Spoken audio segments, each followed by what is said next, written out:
Hi, welcome back guys. This is your sensei, back with another fanfiction. This is the first part of What If Naruto Mastered Sage Mode. Now before starting, please give this video a like and subscribe to the channel if you want more videos like this. Now let's get into the fanfic. Iruka announced that the next pair would be Uzumaki Naruto and Uchiha Sasuke. Naruto responded with confidence, while Sasuke warned him not to make promises he could not keep. Ino and Sakura cheered for Sasuke, and another girl urged him on. Naruto wondered why so many of them disliked him. Hinata quietly encouraged Naruto from the side, and Naruto silently thanked her, feeling more confident. Naruto struck what he thought was Sasuke, but it turned out to be a clone. He quickly located the real Sasuke and threw a kunai, which caught Sasuke off guard and knocked him off balance. Naruto then landed a decisive strike while Sasuke was distracted. Iruka declared Naruto the winner. Questions rose about what had happened to Sasuke, and some onlookers shouted accusations and threw refuse at Naruto, calling him a monster. Iruka ordered them to stop. Naruto said he was used to it and walked away, thinking of the taunts as a warning. His outward calm worried Hinata, who followed him to make sure he was all right. When Naruto asked why she was following, Hinata admitted she had been concerned, and Naruto offered a fake smile and told her she need not worry. Hinata left, and Naruto thought she was strange before continuing on his way. Naruto's victory surprised everyone, and the third village leader allowed him to graduate a year earlier than usual. He took the advancement seriously, believing the higher rank would help him achieve his goal. He showed unusual control over his energy, matching Sakura's skill. He created 3 clones as instructed, hit every target, and became an entry-level ninja at a very young age. The next day he met with the senior ninja Ebisu, who bore a strong dislike for Naruto. Although Naruto's earlier team had functioned adequately, Ebisu eventually petitioned to have Naruto removed from it. Ebisu's resentment had lasted a year, and the third village leader agreed to transfer Naruto. Naruto was placed on a new team with Sakura and Sasuke, neither of whom seemed pleased. At their first meeting, Sasuke demanded to know why Naruto was there. Naruto deflected, saying it was none of Sasuke's concern. Sakura urged Naruto to answer, and when Naruto refused, Sakura attempted to strike him. Naruto caught her wrist and rebuked her, reminding them that teammates should not fight each other, then looked to Sasuke for his take. Before more could happen, their new leader arrived. Kakashi Hatake identified himself as their instructor. Sakura scolded him for being late, and Kakashi said he had been helping an elderly woman with her bag. Naruto suspected he was lying. Sasuke asked why Naruto had been assigned to their team, and Kakashi explained that Naruto's previous instructor had had a problem with him. Naruto bristled at the implication that he was a troublemaker. Sasuke could not understand how someone like Naruto could have beaten him. Kakashi announced they would begin with the bell test. Naruto protested that he had already done it a year earlier, but Kakashi insisted there would be no exceptions and asked them to introduce themselves. Naruto introduced himself as Uzumaki Naruto, refusing to reveal his dreams and instead mentioning that he liked ramen and adding his trademark catchphrase. Sakura introduced herself as Haruno Sakura, and she kept glancing at Sasuke. Naruto felt a pang of jealousy at the way she looked at Sasuke. Sasuke introduced himself as Uchiha Sasuke and said he had no dream but a single goal: to take revenge on a certain person. Naruto thought his words were dark. Kakashi introduced himself as Hatake Kakashi and declined to discuss his own dreams or preferences. They moved to the training grounds for the bell test. Naruto stood in front of Kakashi, who reached out and seemed to touch him, but Naruto had used a clone. When Kakashi was distracted, Naruto threw a kunai.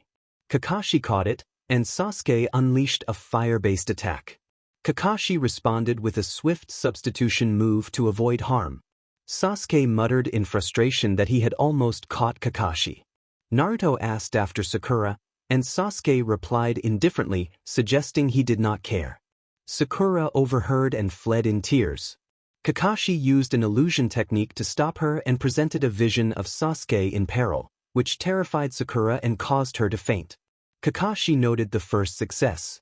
Naruto urged cooperation, but Sasuke insisted he did not need anyone and went to find Kakashi. Naruto followed. Naruto timed his move to coincide with Sasuke's attack on Kakashi, creating the appearance of teamwork. Kakashi allowed the match to play out and let them succeed. Naruto captured Kakashi's arm while Sasuke seized the bells, later handing one bell to Naruto. Kakashi pronounced that they had passed. Naruto asked about Sakura. Kakashi had intended to send her back to the academy, but seeing Naruto's concern, he instead decided to keep her on the team and marked her as having passed as well. Kakashi then offered to teach Naruto an S-rank technique developed by the second village leader, the shadow clone technique. Kakashi explained that the technique produced real clones and that the user's energy would be divided among them. He noted that Naruto already showed talent with basic clones, so learning this advanced technique should not be difficult. Naruto listened intently and trained under Kakashi's guidance. Within an hour, Naruto had learned the shadow clone technique and performed it for the first time, creating over 100 clones. Kakashi suspected that Naruto's unusually large energy reserves were connected to the Nine Tails. Kakashi expressed hope that the new skill would serve him well, and Naruto thanked him before leaving. After completing several missions, Kakashi recommended his team for the intermediate exams. Iruka objected, saying it was too soon and that promoting Naruto posed risks. As the host of the Nine Tails, Naruto might become a target for other countries seeking to exploit him. Kakashi countered that Naruto was not weak and that others would not be able to capture him easily. Iruka reminded Kakashi that Naruto had been the poorest performer at the academy, while Kakashi maintained that Naruto was already stronger than Sasuke on their team. Iruka could not accept that possibility, and Kakashi asked why not. The third Fire Shadow suggested that Naruto might be hiding a small secret, and he praised Kakashi for making a good decision. Kakashi thanked him and left. Teacher Iruka had nothing more to say and departed as well. Teacher Iruka later confronted Kakashi and asked what he had done with Naruto. Kakashi pretended not to understand at first, and Iruka insisted that Naruto had never seemed like a prodigy. Kakashi pointed out that Naruto had graduated a year earlier than the other students and appeared very skilled, suggesting that he must have trained for a long time and that Iruka might be seeing things through the lens of his resentment. Kakashi acknowledged to Iruka that the Nine Tails had killed his parents, but he emphasized that Naruto was not the Nine Tails. Kakashi urged Iruka to separate the boy from the beast in his mind. Iruka admitted that whenever he looked at Naruto, he could only see the Nine Tails. Kakashi encouraged Iruka to try to get along with Naruto so he could move on from his parents' death. Iruka agreed that it was time to let go of the past and went to find Naruto. Kakashi, left alone, thought it would be easy to handle the situation and opened his favorite book. Meanwhile, Naruto walked home until teacher Iruka called after him. Naruto responded with little enthusiasm when Iruka approached. Teacher Iruka offered to take him out for noodles as a way of making amends for his unfairness at the academy.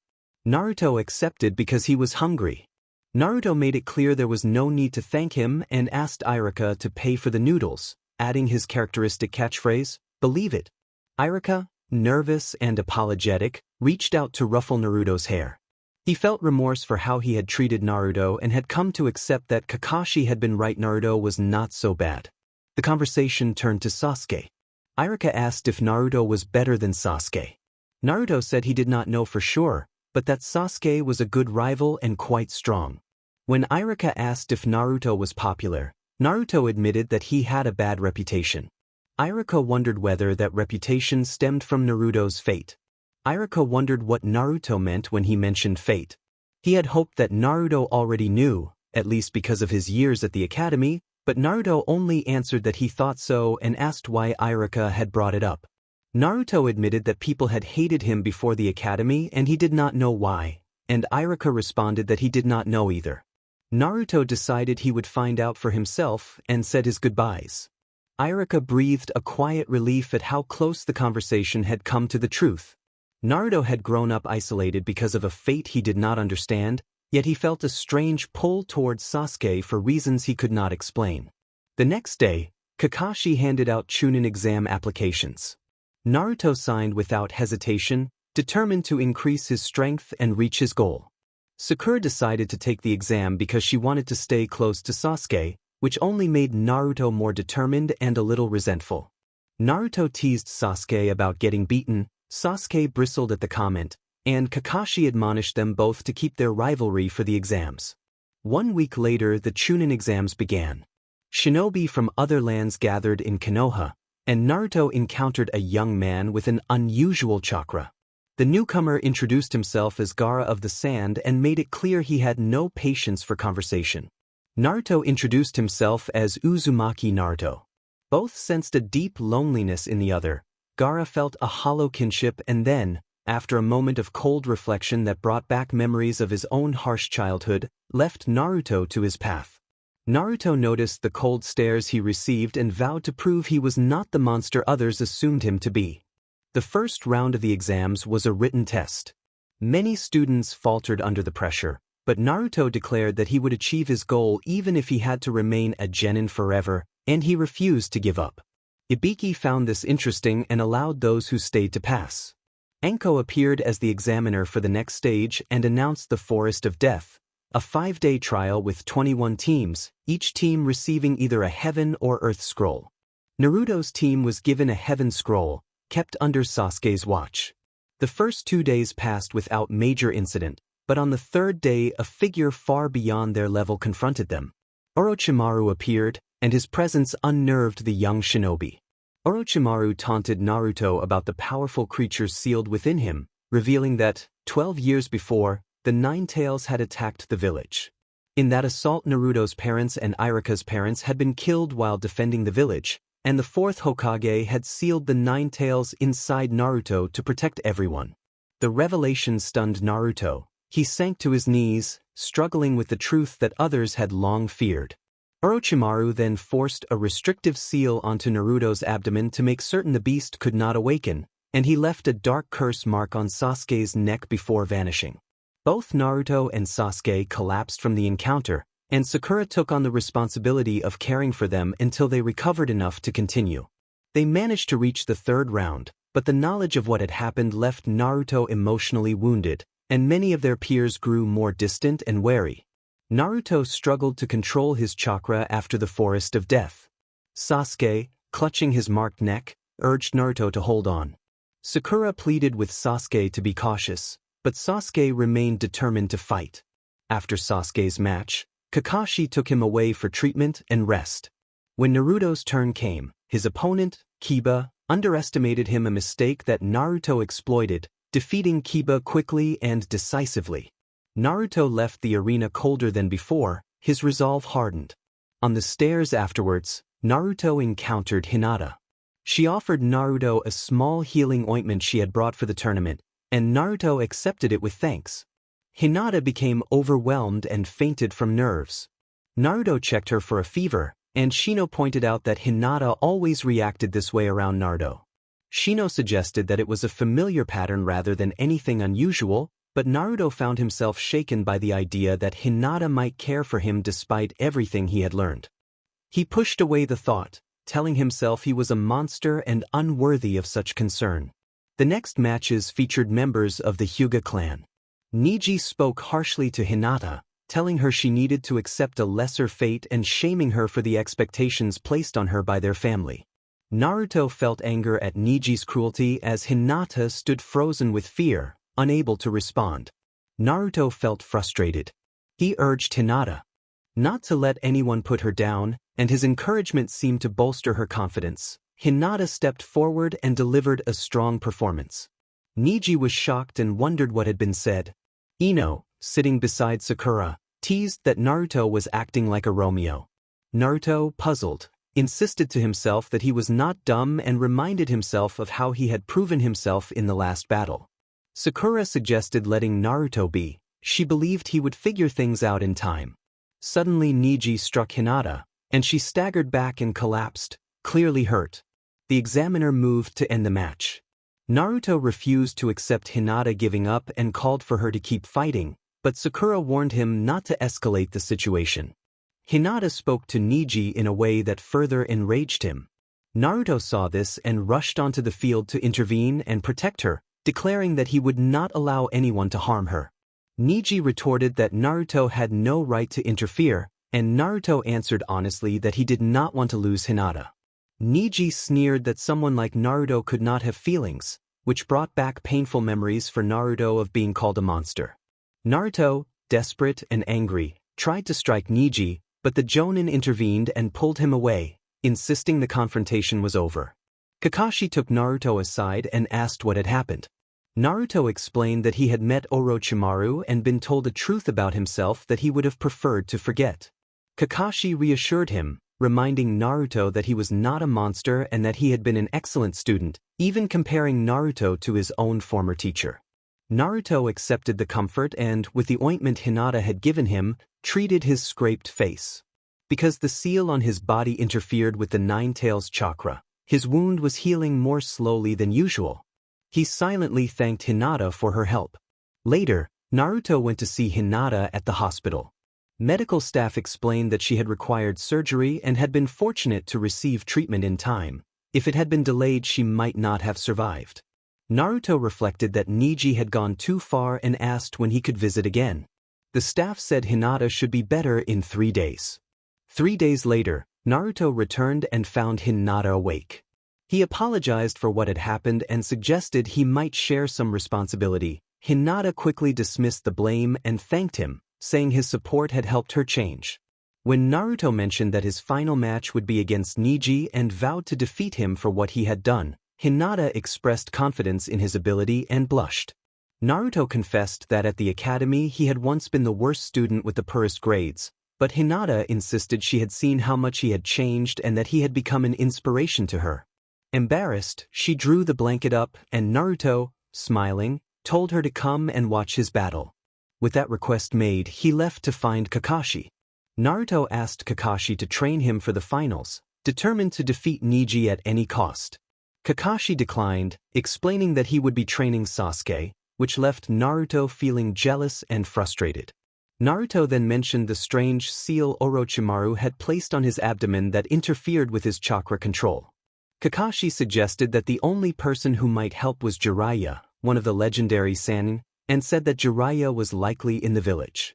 Naruto tracked Jiraiya down at a local hot spring. Jiraiya was behaving eccentrically, which Naruto interpreted as inappropriate, but Jiraiya dismissed Naruto's interruption and introduced himself. When Jiraiya realized who Naruto was, he recognized him as the son of Minato, the fourth Hokage.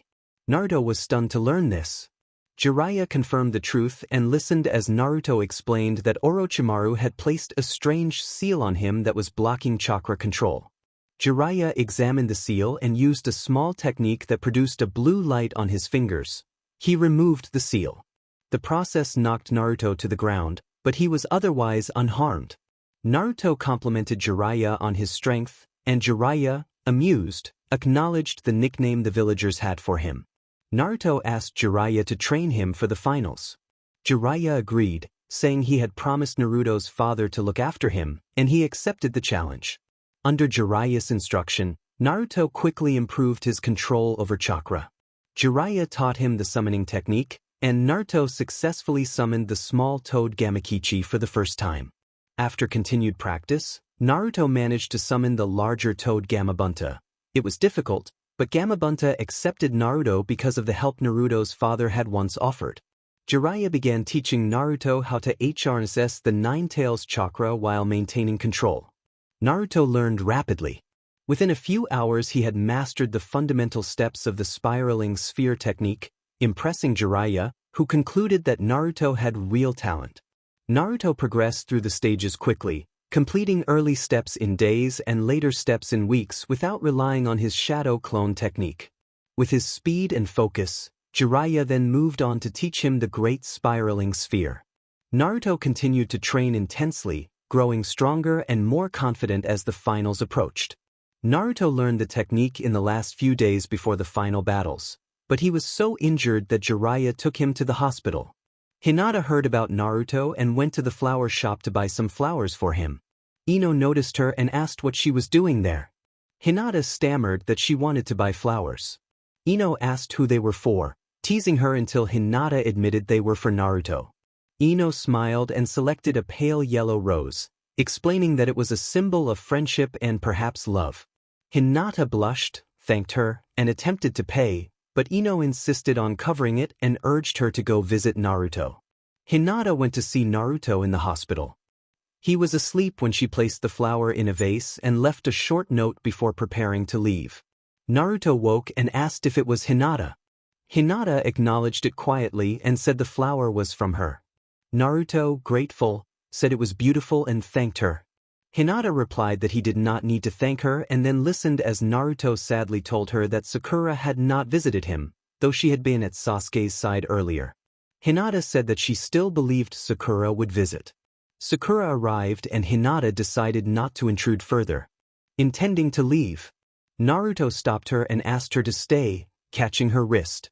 Sakura told them she did not need to be alone with him and sat down in the other chair, offering a narcissus that she had brought.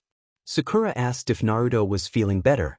Naruto responded coldly that he did not understand why she cared, insisting he was not Sasuke.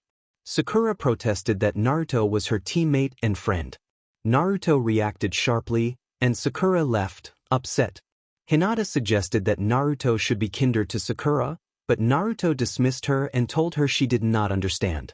Hinata looked saddened and left. Naruto realized he had made a mistake.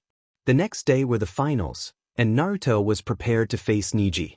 He knew from their earlier encounter that Neji used the white eye and the gentle fist style of combat.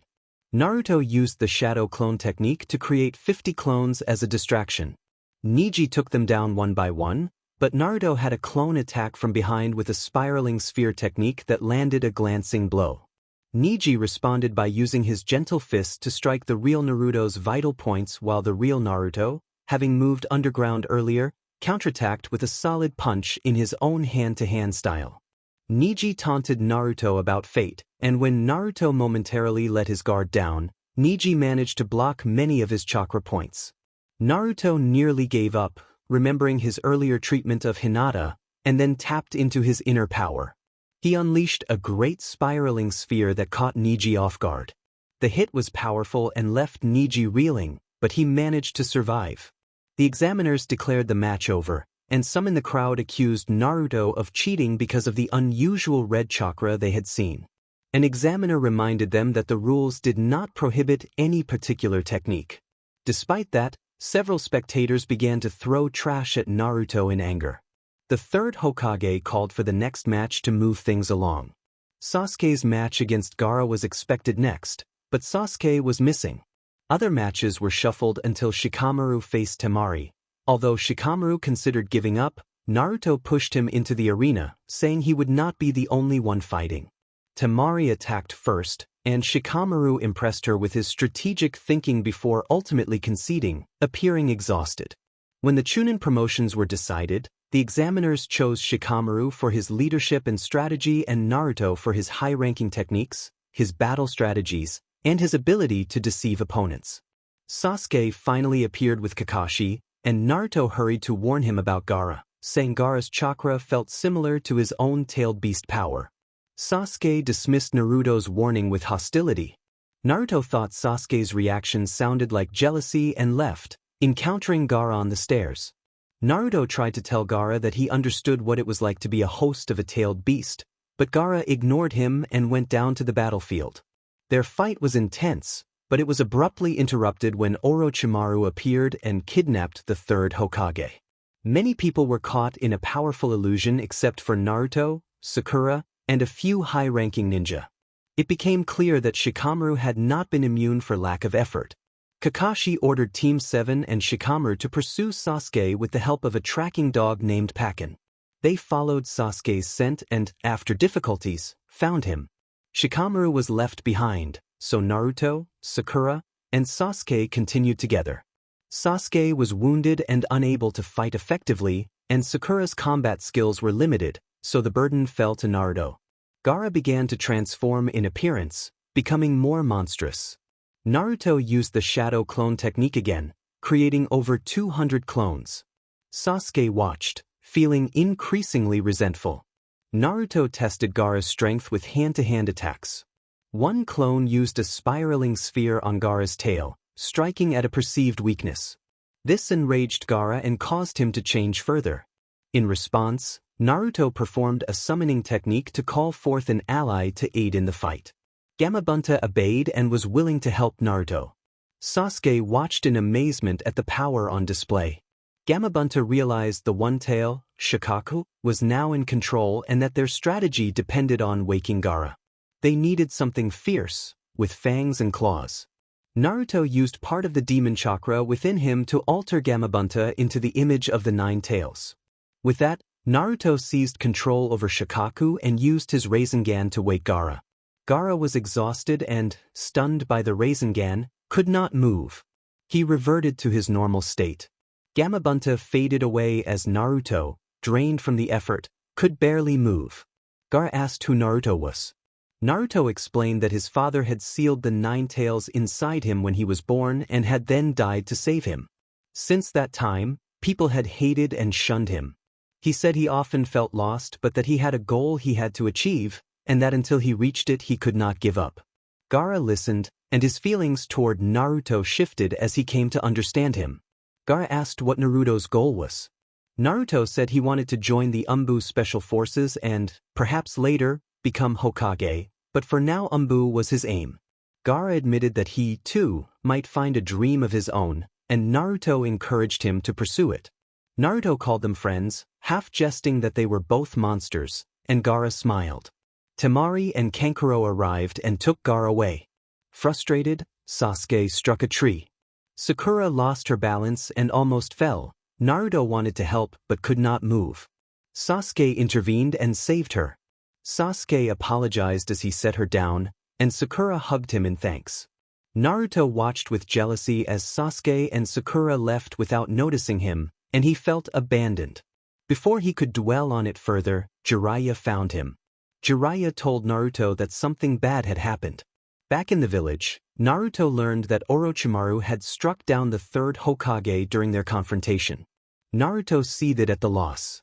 The village held a funeral the next day that everyone attended. Rain fell as if the sky itself were mourning. Tsunade declined the offer to become Hokage, and Jiraiya did not take the position either. Instead, Jiraiya proposed a journey with Naruto to find a new Hokage. Naruto agreed to go only if Jiraiya would teach him something new. Jiraiya said it was time to improve the Rasengan and promised that the technique would become uniquely Naruto's. Before leaving, Naruto visited his teammates. He apologized to Sakura for his previous behavior and then went to see Hinata. Naruto apologized for being distant and gave Hinata the same rose she had once given him. Hinata thanked him shyly and placed the rose in a vase, smiling warmly. At the main gate, Naruto met Jiraiya and apologized for his lateness. Naruto asked how he could improve the Rasengan. Jiraiya handed him a piece of paper to determine his chakra nature. Jiraiya's test paper disintegrated in his hands, while Naruto's split neatly in two, revealing that his chakra nature was wind release. Jiraiya told Naruto that wind nature was rare and valuable. Naruto asked if Jiraiya could train him with that knowledge. Jiraiya agreed and began teaching him how to control wind chakra. Jiraiya explained that the first step was learning to change the form of his chakra. Because Naruto already had the Rasengan, they would use shadow clones to practice cutting leaves from a tree. Naruto succeeded on his first try, surprising Jiraiya. The next step was to split a waterfall in half using chakra control, assisted by shadow clones. Naruto noted that when a shadow clone vanished, its experiences returned to him, and Jiraiya confirmed that this was how he would learn. Naruto created 5 shadow clones and, after hard work, managed to split the waterfall over the course of 3 days. Jiraiya reflected that Naruto reminded him of his father. Naruto then worked to infuse wind release into his Rasengan. At first the technique was incomplete, but he was able to disrupt one of Jiraiya's Rasengan attempts. Within 2 days he refined the shape and formed a wind-infused Rasengan variant that he named Rasen Shuriken. They planned to seek out Tsunade, the legendary ninja like Jiraiya, and took breaks as Jiraiya prepared their approach. Meanwhile, 2 members of the Akatsuki, Itachi Uchiha and Kisame Hoshigaki, had appeared in Konoha a few days earlier. They withdrew when they learned Naruto was away. Sasuke heard the news and rushed off to find Naruto. Back at Naruto's lodgings, someone knocked at his door. Naruto opened to find two cloaked figures. Itachi ordered Naruto to come with him. Itachi then used his genjutsu, trapping Naruto in an illusionary Tsukuyami where Naruto saw himself and villagers staring at him and calling him a monster. Naruto screamed as the scene unfolded. Sasuke burst in and attacked Itachi with Chidori, intent on revenge. Itachi anticipated the attack, intercepted Sasuke, and threw him into a wall. As the cloaked men attempted to capture Naruto, Jiraiya arrived. Kisame engaged Jiraiya while Itachi faced Sasuke. Itachi taunted Sasuke about the weakness of his hatred and then used his genjutsu on Sasuke as well. Jiraiya used a toad technique to create a distraction and force Itachi and Kisame to retreat. Itachi used Amaterasu to cover their escape, and Jiraiya used his sealing techniques to extinguish it. Kakashi then arrived to check on Sasuke. Jiraiya instructed Kakashi to take care of Sasuke while he would take Naruto to find Tsunade. It took Jiraiya 2 days to find Tsunade in a small pub. Jiraiya called Tsunade, and she looked up in surprise when she saw him. Tsunade then noticed the boy on Jiraiya's back and asked who he was. Jiraiya identified the boy as Uzumaki Naruto, Minato's and Kushina's son, and explained that Itachi had trapped Naruto in his moon illusion, leaving Naruto mentally shaken. Tsunade offered to examine him and began to heal Naruto. Naruto, with tears in his eyes, struggled to ask where he was. Jiraiya told him that Tsunade had healed him. Naruto panicked about Itachi and whether Itachi had wanted to capture him. Jiraiya explained that an organization called Dawn appeared to be interested in Naruto because of the 9 tails sealed inside him. Overwhelmed, Naruto cried out in pain and fainted. While unconscious, Naruto found himself in an empty, waterlogged space in his mind. A cage hid something with large red, menacing eyes. Naruto asked who it was, and a voice identified itself as the 9 tails and taunted him about being sealed. The 9 tails insulted Naruto and threatened him, drawing close in a way that frightened the boy. After a tense exchange, Naruto woke up in a bed with Tsunade sitting nearby and Jiraiya at his side. Tsunade greeted him as he came to. Jiraiya asked about Naruto's vision, and Naruto admitted that he had seen the 9 tails in his subconscious and felt frustrated. Tsunade examined him and asked how he felt, to which Naruto only answered that he did not know, clenching his fists. A few days later, when Tsunade agreed to take the position of village leader, she prepared to leave the pub with Jiraiya and Naruto. Their departure was interrupted by Orochimaru, who confronted Tsunade, referring to the curse left on his hands by the late Sarutobi and demanding that she heal him. Tsunade refused, having been told by Jiraiya about Hiruzen's death. Orochimaru then seized Naruto and threatened to kill him unless Tsunade complied. Jiraiya and Tsunade faced the threat, and Naruto, refusing to be helpless, used the substitution technique to escape Orochimaru's grasp. Kabuto, who had been accompanying Orochimaru, pursued Naruto. Naruto prepared a new attack using wind nature, forming a wind release, spiral shuriken and launching it at Kabuto. The technique struck Kabuto with overwhelming force. Kabuto did not survive the encounter. Naruto, shaken by the result, held his hand in pain. Tsunade examined him and confirmed that the technique had caused severe damage to his hand, declaring that such a jutsu would have to remain forbidden. Orochimaru withdrew from the scene. Naruto reacted to the loss with a cold, distant statement that the enemy had been eliminated, and Jiraiya tried to offer reassurance, reminding him that the man had been an enemy and that there was no need for guilt. Tsunade echoed that sentiment, but the events and mounting pressure pushed Naruto toward a darker edge. Jiraiya, concerned by the sudden change in Naruto's behavior, decided they should return to Konoha with Tsunade to seek help from Naruto's friends. On the journey back, Jiraiya noted that most of Naruto's friends did not know about the 9 tails sealed within him, and Naruto spoke bitterly, insisting that he did not care about the people who called themselves his friends.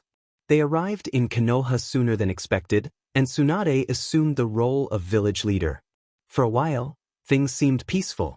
When Naruto's friends came to visit, the atmosphere was tense. Sasuke, who had been healed by Tsunade, greeted Naruto with a derisive remark, and Naruto responded in kind, lashing out with harsh words. Sakura tried to intervene and scold Naruto for his attitude, but Naruto retorted coldly. Shikamaru expressed frustration at Naruto's behavior, calling it a drag. Hinata approached quietly, and Neji watched protectively, worried that Naruto might say something hurtful. Naruto brushed off the interaction and began to leave, but Sasuke pursued him to continue the confrontation. Sasuke reminded Naruto that he had been affected by Itachi's moon illusion as well, and he accused Naruto of taking things too far. Naruto insisted that Sasuke could not understand his feelings of loneliness and abandonment. In response, Sasuke revealed his own pain. 4 years earlier, his entire clan had been massacred by his brother, Uchiha Itachi, and since then Sasuke had been driven by the desire to confront and defeat his brother. Sasuke said that, until he met Naruto, he had been alone. Naruto replied that he had felt the same way and that the two of them were similar despite their different pasts. Unable to resolve their dispute with words, Naruto challenged Sasuke to a fight on the roof. Sasuke welcomed the opportunity, seeing it as a way to test himself and get closer to his goal. The battle began fiercely. Naruto immediately used his spinning sphere, while Sasuke unleashed his 1,000 birds.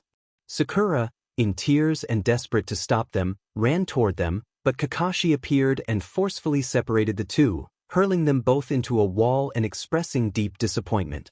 After seeing the damage, Sasuke smirked at first, confident he was ahead, but when he crossed to the other side and saw that Naruto had made a larger breach, his expression shifted to frustration. Kakashi reprimanded them both, warning that they could not use such powerful techniques against comrades. He then went to report the incident to Jiraiya. Jiraiya instructed that Naruto must be taught not to use the spinning sphere against teammates. He observed that Naruto's personality had changed dramatically over the past month. When Jiraiya and Kakashi discussed the larger threat, Jiraiya shared his information that the Dawn organization planned to collect the tailed beasts one by one over the coming 3 years. Jiraiya said he would teach Naruto something new until then. Kakashi asked what he had in mind. Jiraiya intended to teach the Flying Thunder God technique, Minato's specialty.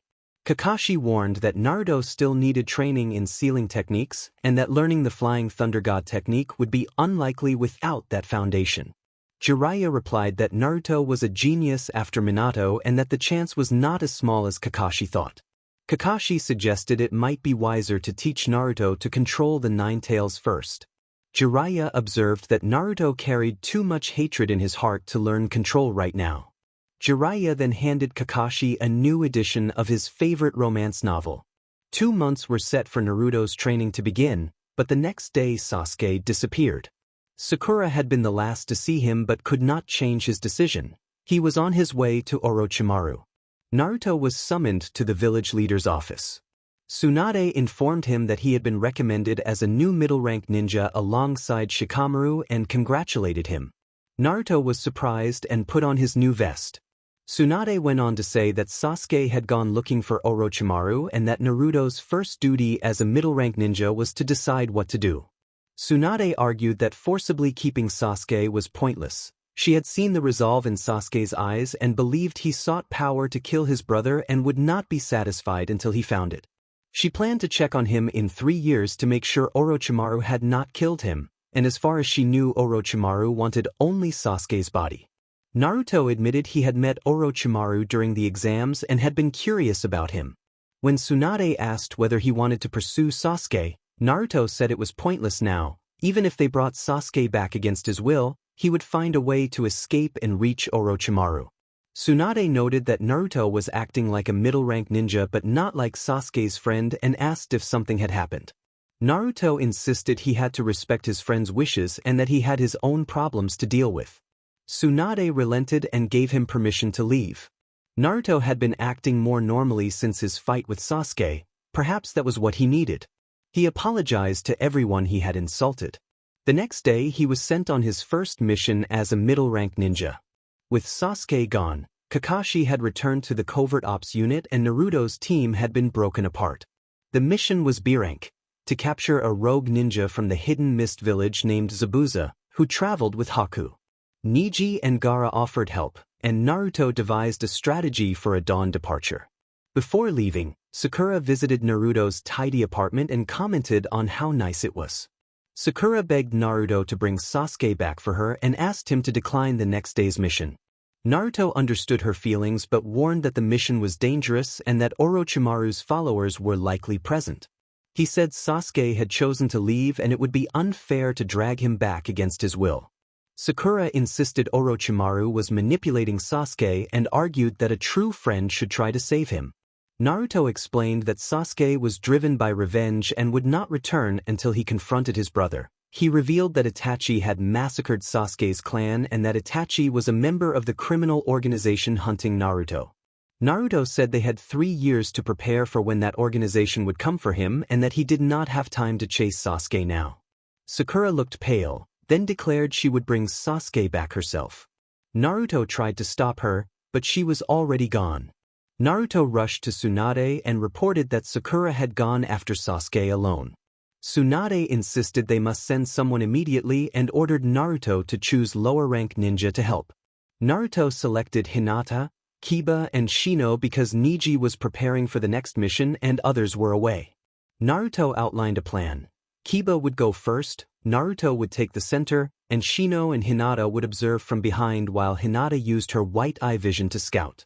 When Shino suggested Naruto should go second as leader, Naruto explained that Shino's tracking insects would be more useful in the middle and that it was best for him to stay central. The others agreed.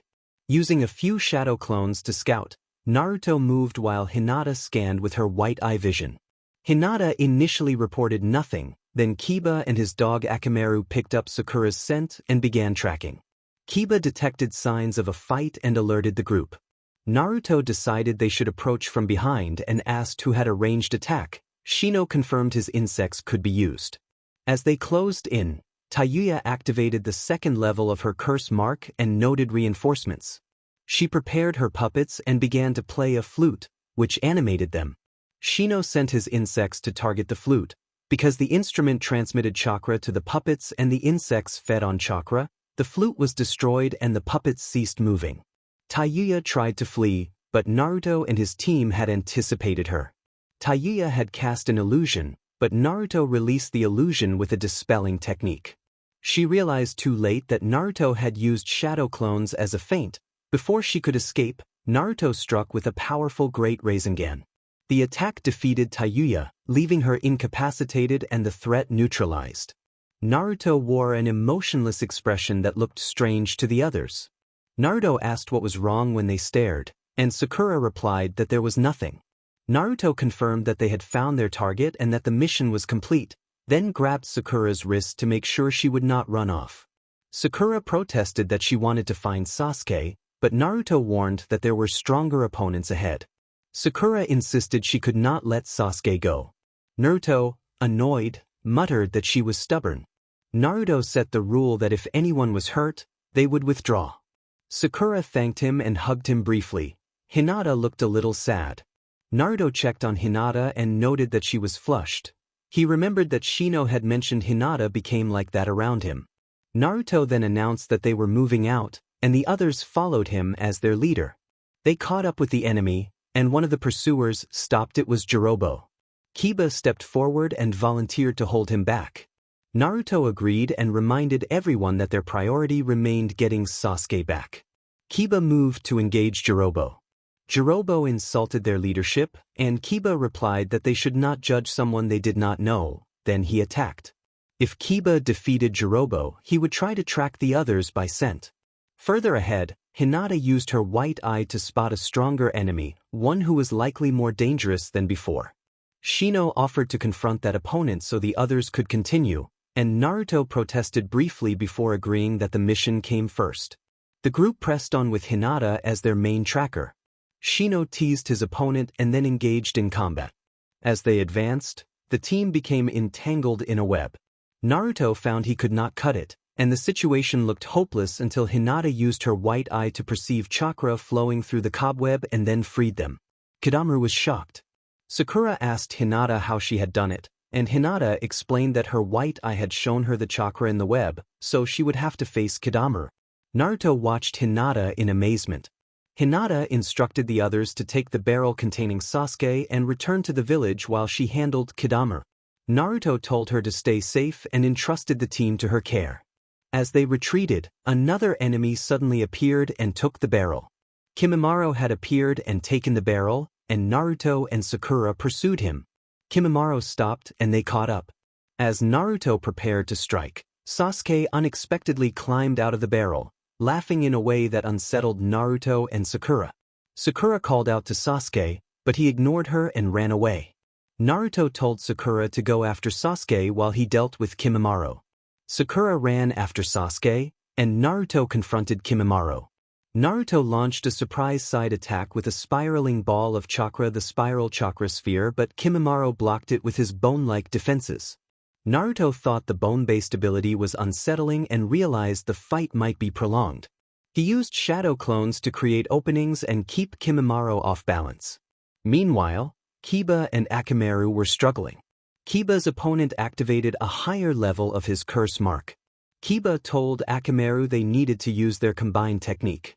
They transformed into a two-headed wolf and used a twin-fang spinning assault twice in succession, finally defeating Jirobo. Kiba was exhausted and unable to move afterward. Shino confronted Sakan and Yukon and managed to defeat them but was left drained of chakra and collapsed unconscious. Hinata faced a barrage of spider attacks and struggled to hold on. Niji intervened with a spinning taijutsu and, together with Hinata, they were able to defeat Kidamu despite his curse mark. Niji helped Hinata back to her feet and they moved to check on their friends who were still fighting. Naruto remained locked in a drawn-out battle with Kimimaro while Sakura chased after Sasuke.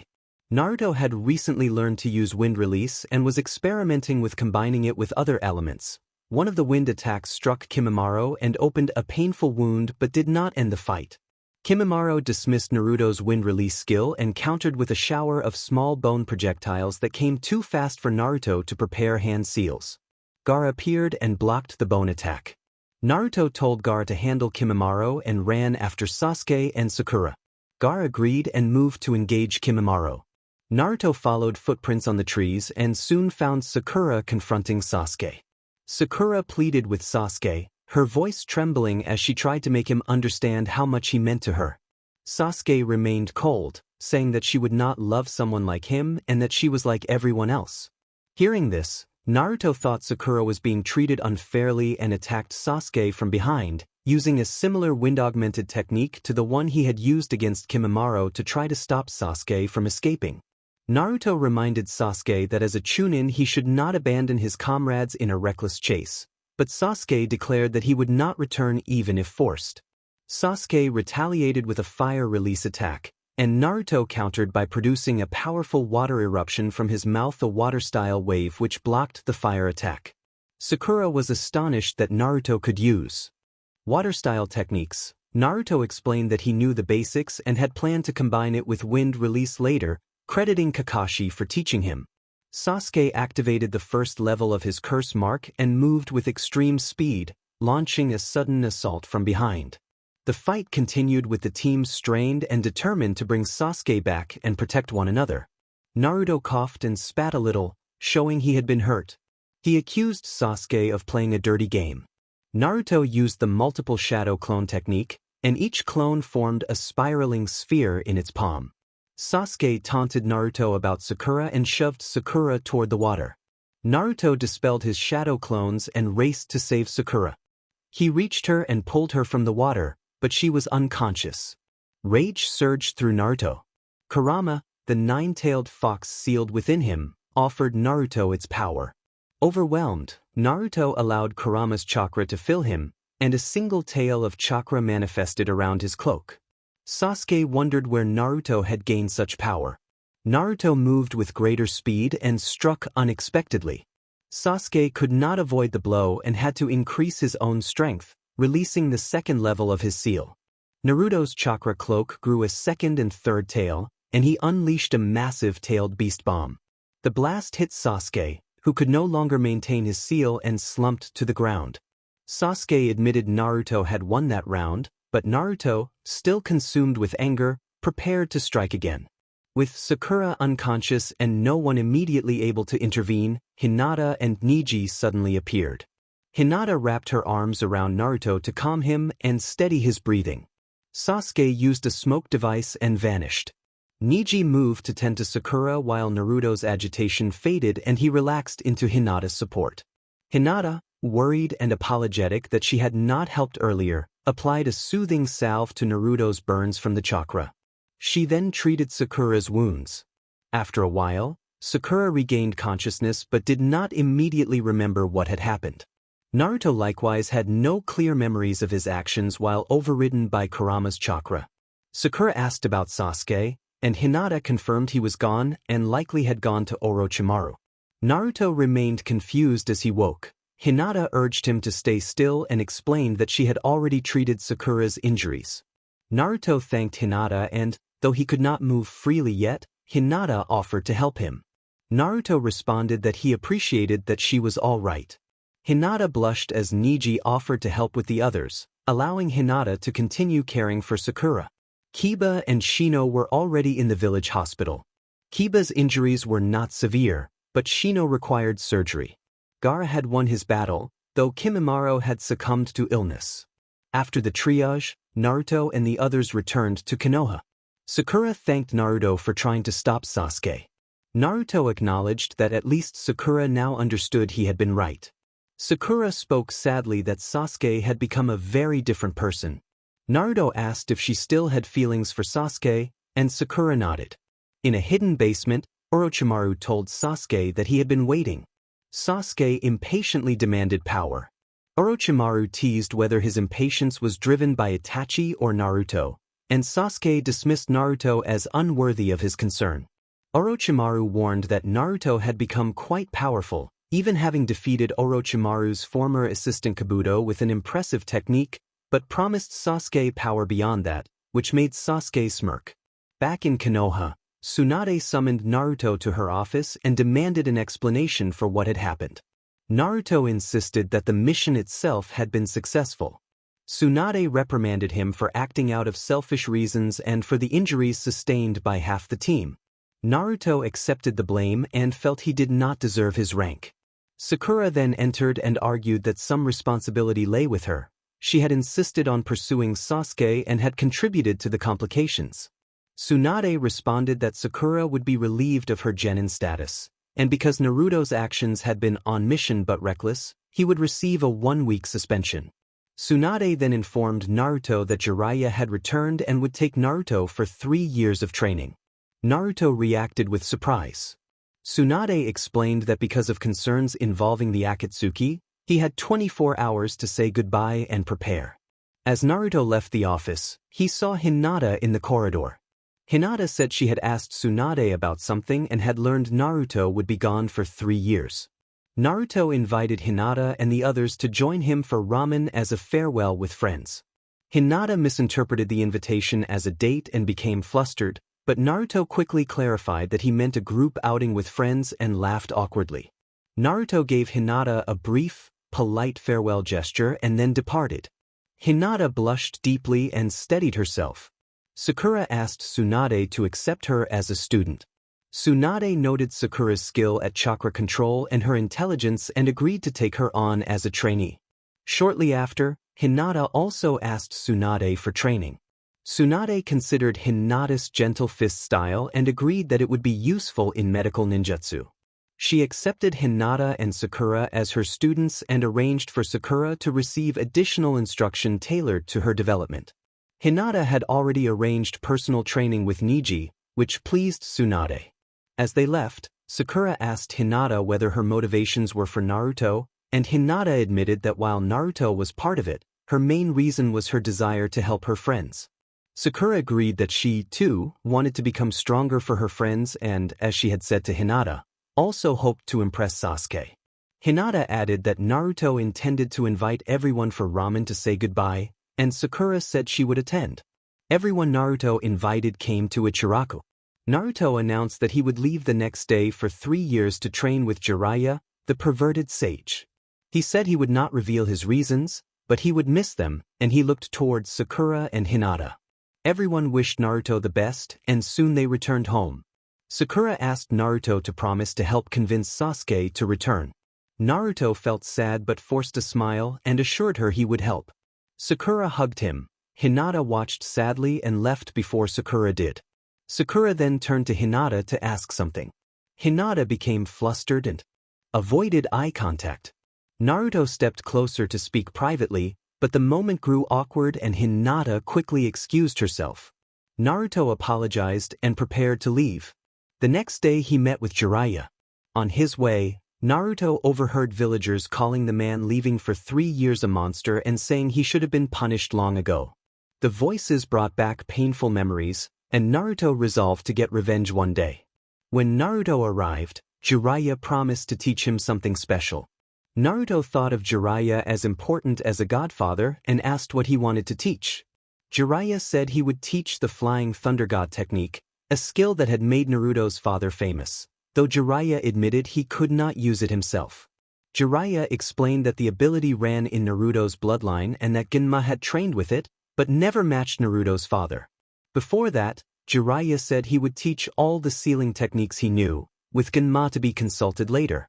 Naruto eagerly agreed and looked forward to learning his father's technique.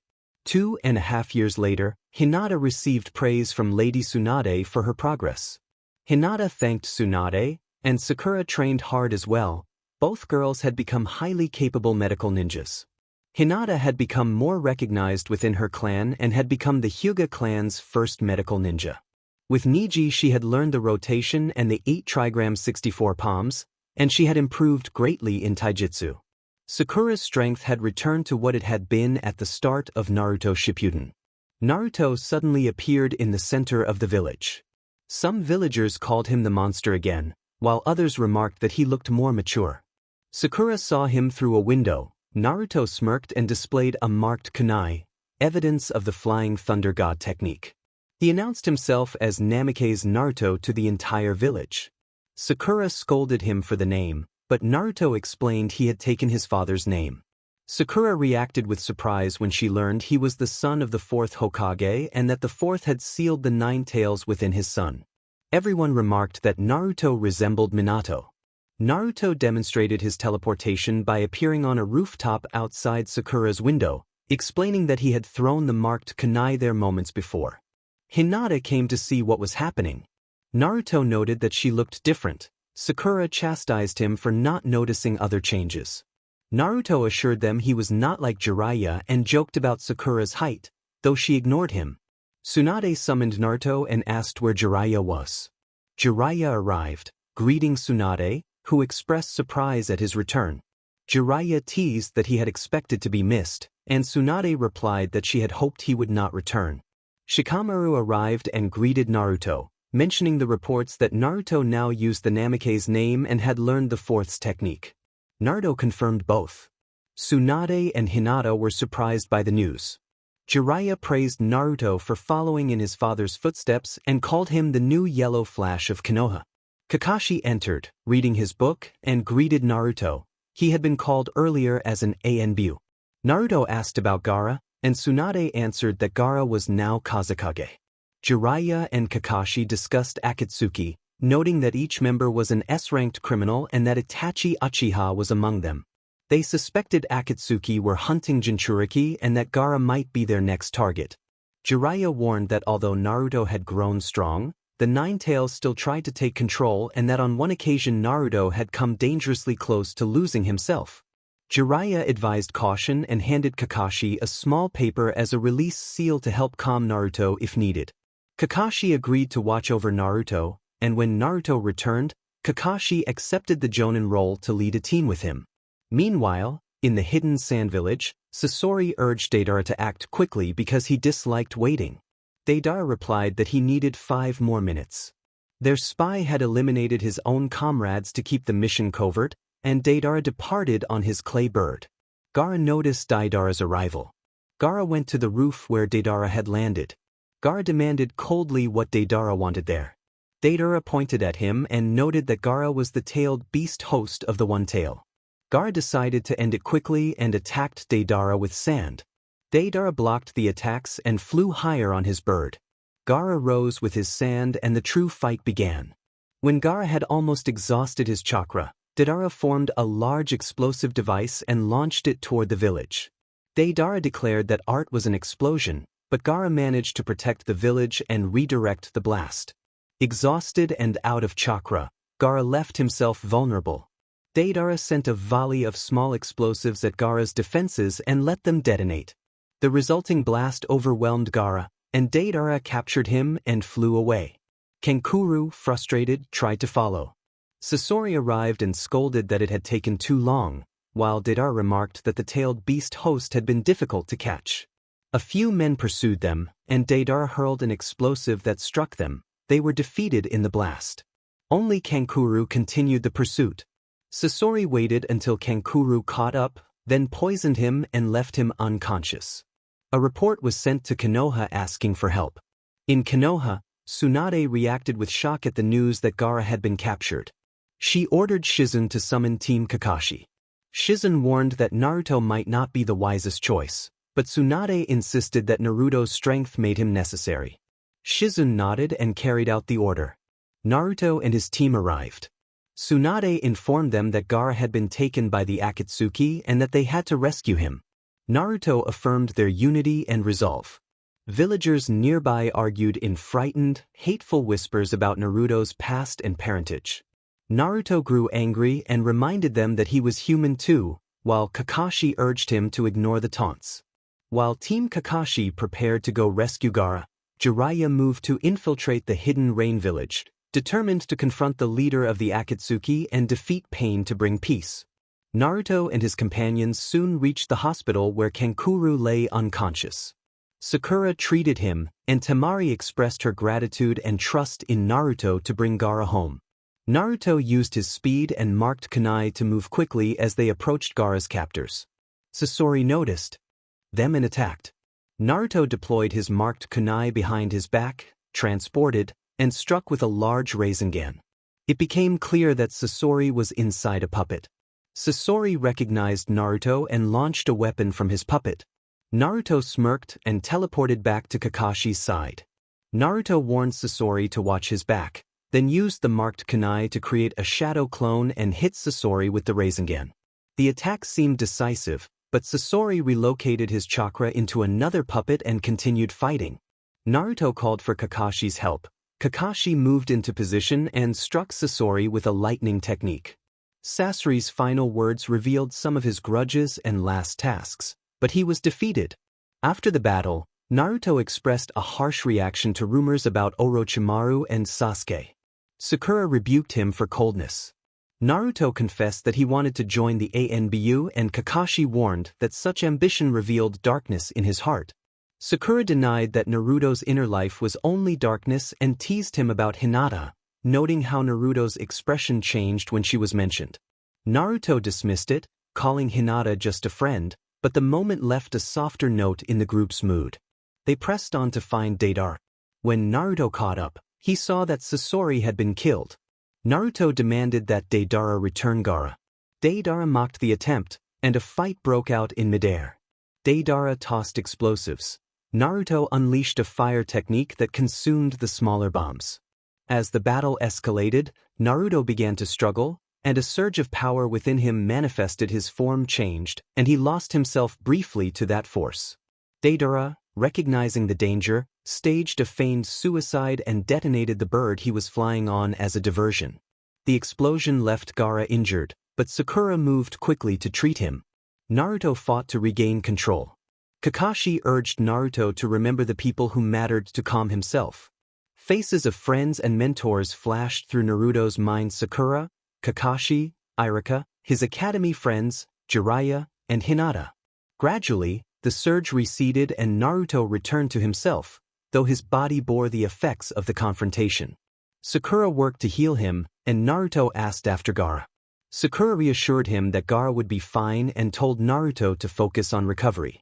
Naruto gathered his marked kunai and, using the marks he had placed earlier for faster travel, transported Gaara to safety.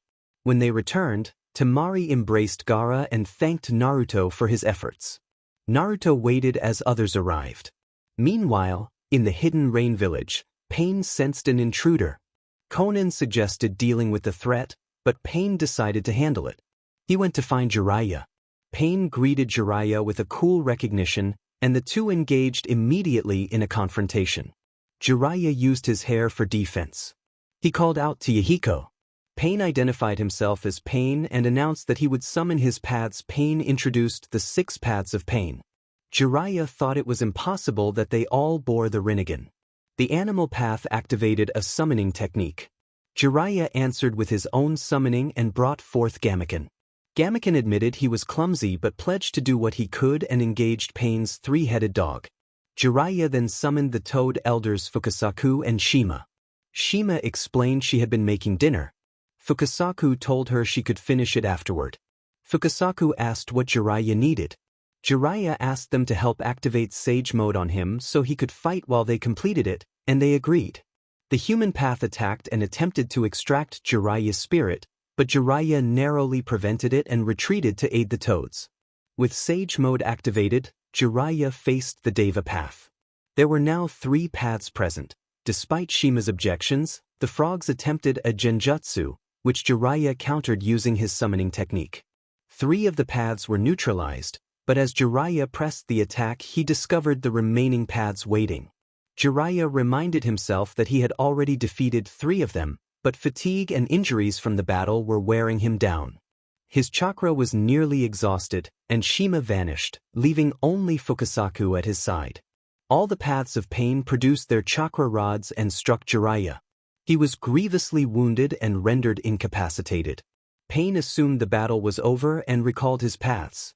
Then Pain noticed Jiraiya etching a coded message on the back of Fukasaku. It was a message intended for Naruto. Jiraiya collapsed into the sea where strong currents pulled him under. Jiraiya offered his final thoughts. He had hoped to see Naruto achieve his dream. He had not been able to save Naruto's father, his own teacher, or a dear friend, and his life felt like a series of failures. If he could fall in a way that would help Naruto, like Minato had, that would be enough. With that, Jiraiya passed away. Fukasaku managed to escape. The toads mourned the loss of Jiraiya the Gallant. Because Naruto remained injured, the group had to wait a week in the hidden sand village. Sakura told Naruto that she had a paper, and she handed him a note containing the address of Orochimaru's hideout, information retrieved from Kabuto before his death.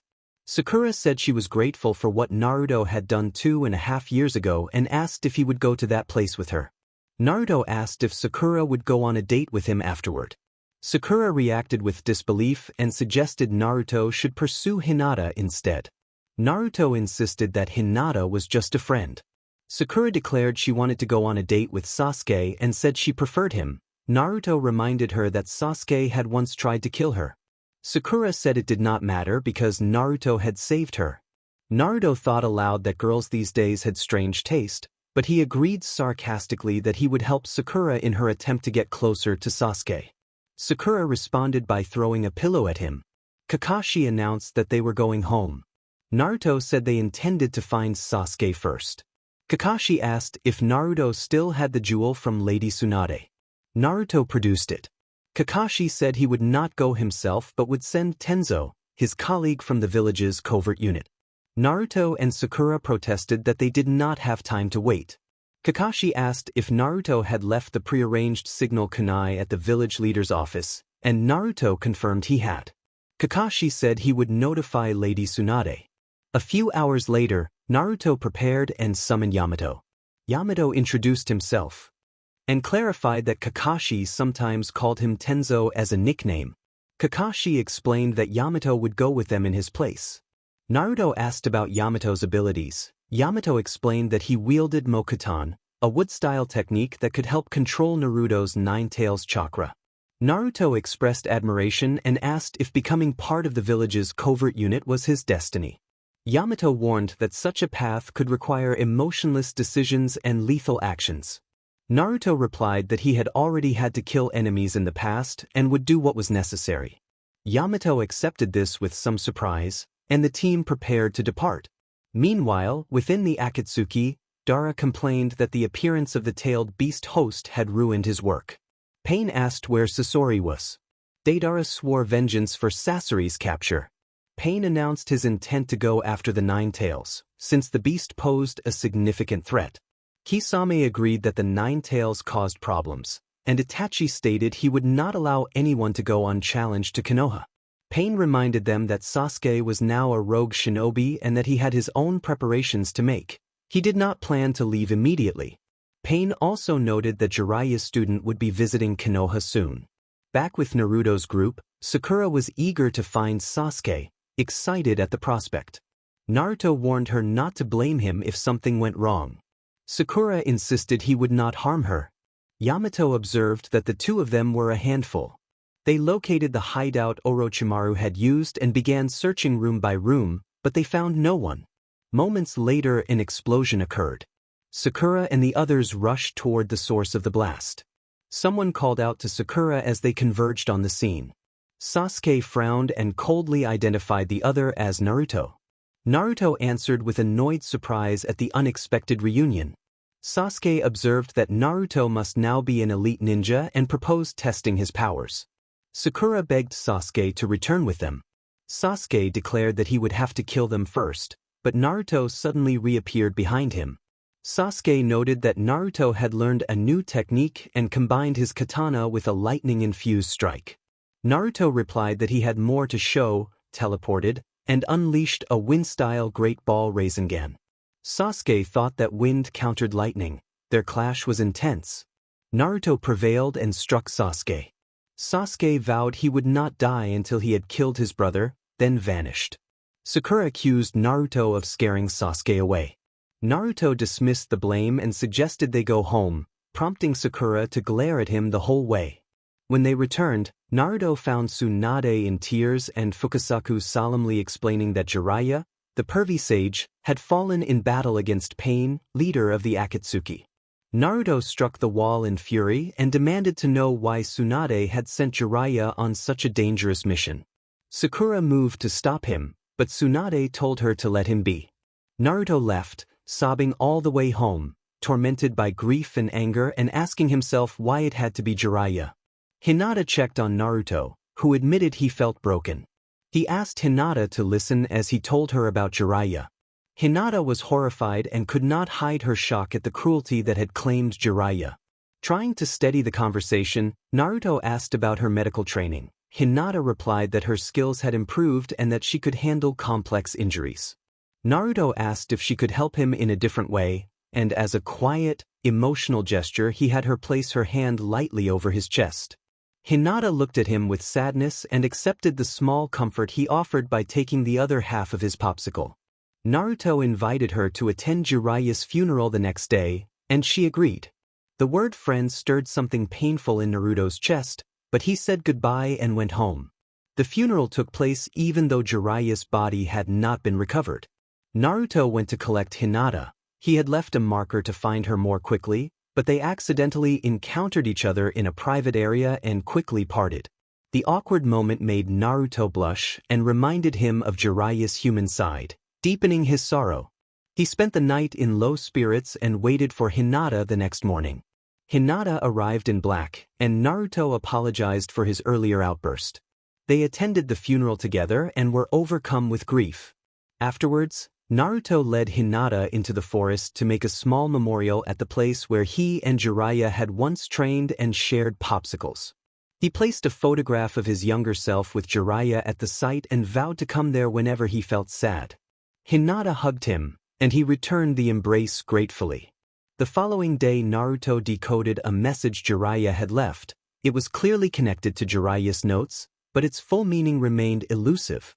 Fukasaku then appeared and summoned Naruto to Mount Myaboku to teach him the sage arts. Naruto packed and departed with Fukasaku to begin sage mode training. Back in the village, Hinata opened Naruto's apartment to find it empty except for the marked kunai and rushed to tell Tsunade that Naruto had gone to train. Meanwhile, in Orochimaru's hideout, Sasuke confronted a weakened Orochimaru. After a swift, decisive fight, Sasuke killed him and declared that his brother would be next. He then set off with Suigetsu to find his remaining comrades. In Konoha, a figure named Pain arrived and demanded to know the whereabouts of Namake's Naruto. When a Jonin reacted with surprised recognition of that surname, Pain responded violently and killed him. Another Jonin insisted he did not know, and Pain killed him as well. Pain continued his assault, causing a massive explosion as the 6 paths of Pain appeared at the center of the village. Panic spread and many blamed Naruto for the sudden destruction. Pain questioned villagers mercilessly. When Shizune could not provide the answer he sought, he used a technique that drained her life force and left her incapacitated. Numerous shinobi fell, and the medical teams, led by Hinata and Sakura, were overwhelmed by casualties. Tsunade deployed the giant slug Katsuyu across the village to aid the injured, at great personal cost. Sakura witnessed the village's vulnerability without Naruto when she found Kakashi among the casualties. Pain proclaimed that the world would know his power and used a devastating repulsive technique that obliterated much of the village. He stood amid the ruins, convinced his mission was complete.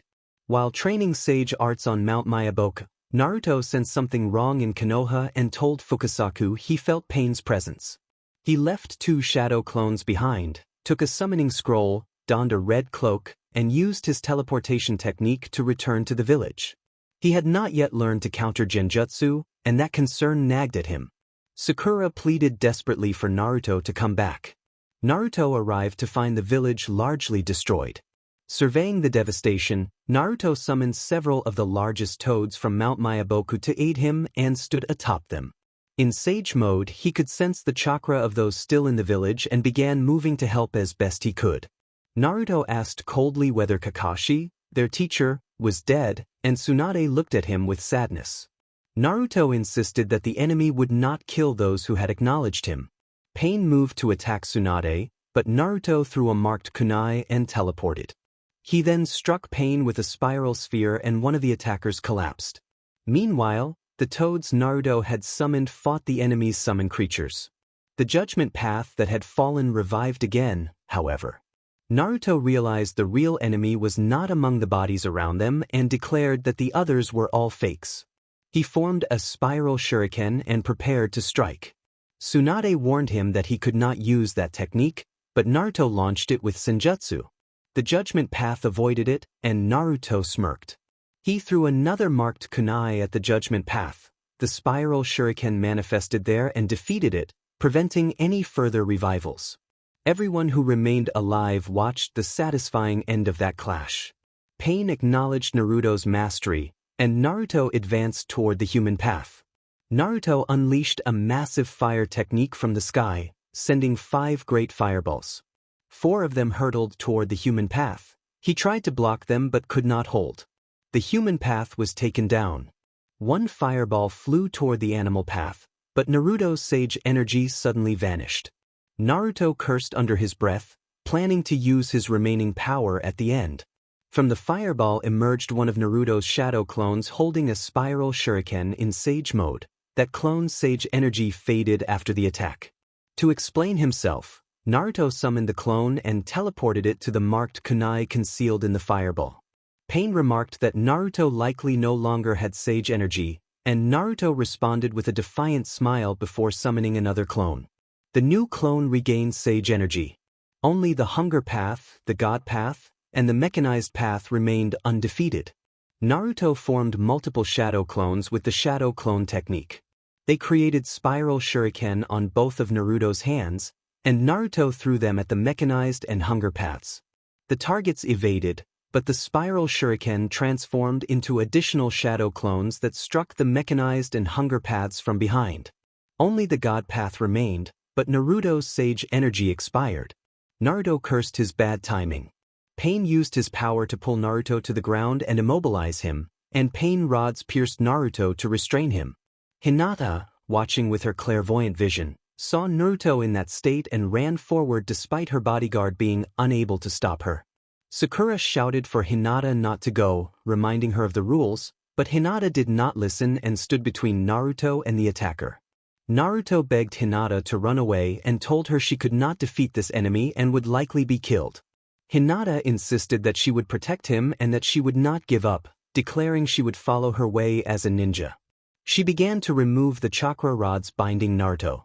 She pulled free 2 rods, but Pain fired 2 chakra rods at her with terrible speed. Hinata quickly formed a spinning defensive barrier and barely succeeded in protecting herself. Pain then grabbed her to keep her away from Naruto. Hinata broke free and used her 8 trigram 64 palms to escape and remove the remaining rods from Naruto.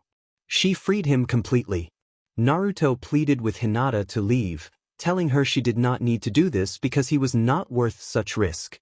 Hinata, voice shaking but resolute, said that she cared deeply for him and would always protect him. As she spoke, pain struck the ground near her. Hinata was hit and fell, lifeless and unresponsive. Naruto panicked and reported that Hinata was not breathing. Rage and grief washed over him. His vision blurred and fury took hold. Kurama, the 9 tails within him, urged him to remove the seal so they could defeat the enemy together. The pain he felt in that moment was deeper than the pain of losing other loved ones. Naruto transformed, taking on the form of the 9 tails with 8 tails appearing as the seal loosened. As Naruto reached to remove the seal, someone caught his wrist. The 4th Hokage, Minato, appeared to restrain him. Minato told Naruto he could not do that. Naruto, bewildered, recognized his father and reacted to his presence. Minato asked Naruto his age, and Naruto answered 15. Minato observed that Naruto had mastered his technique by the marked kunai he carried. Naruto, full of anguish, accused his father of sealing the demon inside him and blamed the seal for many of his losses. Minato acknowledged he had caused Naruto suffering but said he had done it to protect the village and to protect Naruto. He expressed his confidence that Naruto would eventually master the beast inside him and gently reassured him. Minato restored Naruto's seal, and as he slowly faded, Naruto hugged him before he disappeared. Naruto thought of Hinata and returned to the present moment. He found himself restrained and subjected to planetary devastation, used by the enemy who also held sage energy. He could not sense Hinata's presence, which pained him. Sakura attempted to help Hinata, but she was too late to prevent what had happened. Enraged, Naruto threw marked kunai behind the enemy's back and finished the God Path with a spiral sphere. The God Path collapsed. Naruto then set out to find the real enemy. He discovered the source hidden among paper in a tree and moved inside. Konan stood protectively before Nagato. Naruto told Konan he only wanted to talk and not to fight, though hatred still burned in his heart. Nagato agreed to speak and told Naruto his view: there would never be lasting peace in the world because pain bred hatred and hatred perpetuated pain, a never-ending cycle. He asked Naruto what answer he had knowing that truth. Naruto acknowledged the darkness and sorrow in the world but insisted that together they could change it. He said he would carry on the sage Jiraiya's dream, that because he understood pain he believed people needed someone to help them through it. He reminded Nagato that Konan remained and that Naruto had friends he had not killed. He apologized for Nagato's losses but refused to forgive him for what had been done to Jiraiya, Kakashi, and especially Hinata. Naruto declared that he would pursue his dream of creating a place where everyone would be equal and carry the village's will of fire, working to become a village leader who could make that future real. Nagato recognized Naruto as truly Jiraiya's student. He told Naruto that he would spare Jiraiya, but he could perform a technique that would revive everyone who had died in the village at the cost of his own life. Konan warned that Nagato would die if he used it.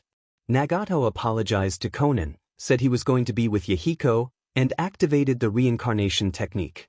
He used it and slowly died, but his sacrifice returned the dead of Konoha to life. Konan mourned Nagato's death and gave Naruto paper flowers. Konan told Naruto that Nagato had believed in him and that she did as well, then she flew away. Naruto thought the others were naive and reminded himself that he had acted to bring Hinata back. He teleported back to Konoha and ran as fast as he could to check on Hinata. Sakura was treating her and confirmed that Hinata would be all right. Hinata weakly called Naruto's name when she woke, and Naruto rushed to her side. He felt a rush of relief and hugged her. Hinata was surprised but returned the embrace. They shared a brief, emotional moment before Sakura pointed out the crowd of onlookers. Villagers applauded, calling Naruto their hero and praising his feats, though some still blamed him for Pain's attack. Naruto thought their praise felt hollow, but he accepted the recognition when they lifted him up. Following those events, Naruto was hailed as a hero and Tsunade promoted him to Jonin. He had achieved every classification and now ranked above the other Jonin, increasing his chances of becoming Hokage, though that was not his immediate concern. After the celebrations, Naruto took Hinata to Jiraiya's grave. Hinata asked if he wanted her there, and Naruto said she should be there. She was his girlfriend now and the only one who knew the place. Then he kissed her hand. Naruto explained that Konan had given him the flowers and that Konan had left after Nagato's death to perform funerals for Nagato and Yahiko. Hinata reflected that Konan did not act like a villain, and Naruto agreed, saying Konan had only been honoring her friend's dreams. Naruto held Hinata's hand, and she smiled as he placed the flowers on Jiraiya's grave. Naruto said a quiet farewell to his former teacher and left his marked kunai as a memory of their training. Hinata said she had wanted to ask him something. She asked why he had not taken the Uzumaki name. Naruto explained that it was not hatred for the name but concern. His mother's surname was Uzumaki and his father's name could make him a target if people learned it, so he had used Namikaze instead. Now that he was strong, he felt less worried about threats. He added lightly that he did not have red, straight hair like Nagato. Hinata was surprised to learn that Nagato had been an Uzumaki, as Naruto had told her. When they returned to the village, Naruto invited Hinata to Ichiraku-ramen for their first date. While Naruto trained at Mount Miyaboku, Sasuke went to confront and kill his brother, mirroring past events in the village. After that, Sasuke decided to visit Konoha. The Akatsuki reacted to recent losses. Deidara said that with their leader down, Itachi dead, and Konan gone, the organization had lost its purpose. Kisame noted Orochimaru's death, and Kuzu agreed they should go their separate ways. Haiden declared he would return to his monastery, arguing with Kakuzu about motives.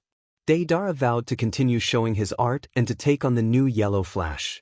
Kisame decided to stay behind when the others left. Back in Konoha, Kakashi asked Tsunade for permission to return to Anbyu. Tsunade agreed, mentioning that Naruto had become a Jonin and that Kakashi was right to be cautious. She did not want another Itachi in the ranks. Kakashi recalled hearing that after Sasuke had killed Orochimaru, he had also killed Itachi, a possibility that concerned them. Naruto's fame had spread to other nations, and his popularity among the village girls was beginning to feel overwhelming. The next day, Naruto prepared for his first mission outside the village. The hidden sand had specifically requested him. Before leaving, he visited Hinata. Naruto kissed her forehead and explained that the mission might keep him away for a week or more. Hinata expressed worry about the 9 tails sealed within him and the danger that could attract, but when Naruto asked if she trusted him, she affirmed that she did. Naruto promised he would return to her, and they shared a warm, reassuring moment before Hayashi interrupted with a stern cough. Hayashi asked to speak with Hinata privately. He expressed concern about Namikaze Naruto, saying that Naruto's background and the 9 tails made him dangerous and that someone might come for him. Hinata defended Naruto passionately, insisting he was the village's hero. In a moment of anger and hurt, she struck her father and declared that she had loved Naruto since childhood because he had saved her when no one else was there and because his personality had helped her through her difficult past. Hayashi countered that Hinata was now the heir of the Hyuga clan again. Hinata was surprised and asked about her sister Hanabi. Hayashi explained that Hanabi had not mastered the rotating defense technique and that Hinata's skills had developed strongly. She was now on par with Niji and was creating her own techniques. He noted that Hinata had also become the first medical ninja in their clan, making her uniquely qualified for the role. Hinata credited Naruto for much of her growth, saying she would not have become so capable without his support. Hayashi acknowledged Naruto's kindness but reiterated his concern that Naruto was not of the Hyuga family. Hayashi told Hinata that she had to marry someone from the Hyuga clan to preserve the Byakugan. Hinata protested that it could not be Niji because they were cousins, and Hayashi replied that Niji was the only suitable young male. Hinata refused, but Hayashi warned that she had contacts with surviving members of Akatsuki and that together they could kill Naruto in a matter of seconds. Hinata, feeling defeated, agreed to comply and begged him not to hurt Naruto. Hayashi accepted her compliance, leaving Hinata unhappy. Naruto prepared for a mission the next day and had to go with Captain Yamato because of the 9 tails. Their journey lasted 3 days. Naruto regretted not leaving his marked kunai behind when he had the chance, but Yamato reassured him that a little walking would not hurt. At last they arrived at their destination. Gaara had expected only Naruto, and Naruto explained that Yamato was accompanying him to help control the Nine Tails. Gaara said that his troops had been weakened by an attack from Akatsuki and that he needed someone to go on a spy mission. He believed Naruto was perfect for the task. Gaara asked Naruto to explore the remains of the Akatsuki hideout and then investigate Orochimaru's base, since Orochimaru was believed dead and Sasuke might remain. At the Akatsuki hideout they found no people, only a box shaped like a tailed beast and dusty scrolls describing a plan to capture all the tailed beasts, take their chakra to restore a chakra fruit, and then create an infinite illusion projector. Naruto realized that was why Gaara and he had been chosen. He used a fire-style technique to burn the suspicious materials and destroy them. Kisame arrived from a separate mission and confronted Naruto. Kisame accused Naruto of killing Pain. Naruto answered defiantly and asked Yamato to get into a defensive position. Kisame prepared his sharkskin sword and rushed in. Naruto threw a marked kunai and hit him with a spiral sphere attack. Naruto created 2 shadow clones and then entered Sage Mode while Kisame trapped him in a water prison. Naruto formed a wind-style spiral shuriken, broke free, and struck Kisame. Kisame's sword swallowed one of the attacks, but Naruto teleported behind him and launched another spiral shuriken. Kisame was badly hurt but still moving. Naruto appeared from the floor and struck Kisame again, then produced a scroll that released eternal black flames, a powerful black flame technique once used by Itachi and sealed by Jiraiya. The black flames destroyed Kisame's sword because the flames could not be swallowed. Kisame cursed, and Naruto used 2 more spiral shuriken. Without his sword Kisame could not counter and was defeated. Naruto's Sage Mode faded, and Yamato was stunned by Naruto's capabilities. Naruto sealed and destroyed the hideout so no one could access it again. Yamato asked if Naruto could use sealing techniques. Naruto said Jiraiya had taught him and he had found more information among his father's scrolls. They moved on to Orochimaru's hideout. At Orochimaru's site they found no sign of Orochimaru but discovered test tube experiments and children in glass containers. Yamato was visibly shaken by the memory. Naruto rescued the surviving children, but some did not survive. He took the survivors to an orphanage. He also found scrolls of Orochimaru's controlled techniques and secretly took them, thinking they might be useful. After securing and sealing that hideout, Yamato praised Naruto for his work and they returned to the hidden sand village to report their findings. Meanwhile in Konoha a figure moved through the village alone, hiding his face. Sakura hurried to deliver potions to Tsunade but bumped into the mysterious person and, recognizing him, believed it was Sasuke. Sasuke confirmed his presence and said he had killed Itachi and returned to the village. Sakura was relieved and embraced him warmly. Sasuke asked her to let him go and reminded her that Naruto was away with Hinata on missions and that much had changed since the attack on the village. Sakura explained that Naruto had defeated Pain, the leader of the extremist organization Akatsuki, and that the village had been saved. Sakura took Sasuke to Tsunade, who decided to allow him to remain in the village and live a normal life because he had not caused further harm as a missing ninja. Back with Naruto, he reported to Gaara that the Akatsuki hideout had been destroyed and sealed, and that Kisame had been eliminated. Gaara said he would inform the hidden mist village. Naruto also reported that Orochimaru was not present, and that he had rescued children from experiments but some had not survived. He explained that he had taken the surviving children to an orphanage. When Gaara suggested taking Orochimaru's scrolls with them, Naruto lied that Orochimaru had multiple hideouts and that this one had only the children. Kankuro quietly remarked to Gaara that Naruto seemed to be hiding something. Gaara replied that he trusted Naruto and that there must be a reason. Naruto received payment for the successful mission and returned home. Naruto tried to teleport, but Yamato refused, explaining that he did not want to go alone. Naruto offered to take him, and Yamato replied that he was feeling unwell. Naruto, annoyed at first, later teleported with Yamato involuntarily. They appeared in Naruto's apartment. Yamato teased Naruto about being lazy, and Naruto said he had simply grown used to teleportation. They then went to report their mission to Tsunade, where they met someone familiar. Sasuke's return surprised Naruto, who readied a kunai. Tsunade intervened and informed Naruto that Sasuke had come back to the village. Sasuke asked about Naruto's mission, and Naruto reported that he had defeated a member of the Akatsuki. Sasuke expressed interest in joining future operations, and Naruto agreed, each trading a confident, competitive remark. Tsunade ordered Naruto to report fully. Naruto explained that the Akatsuki had a plan involving all the tailed beasts. He had destroyed their base and sealed the location so it could not be found. He said he had defeated Kisame and removed survivors of Orochimaru's experiments, placing them in an orphanage before sealing the site. Sasuke mentioned potential scrolls, and Naruto claimed he had destroyed those as well. Sasuke, though unsure, chose to trust him. Naruto invited Sasuke for ramen, and Sasuke accepted.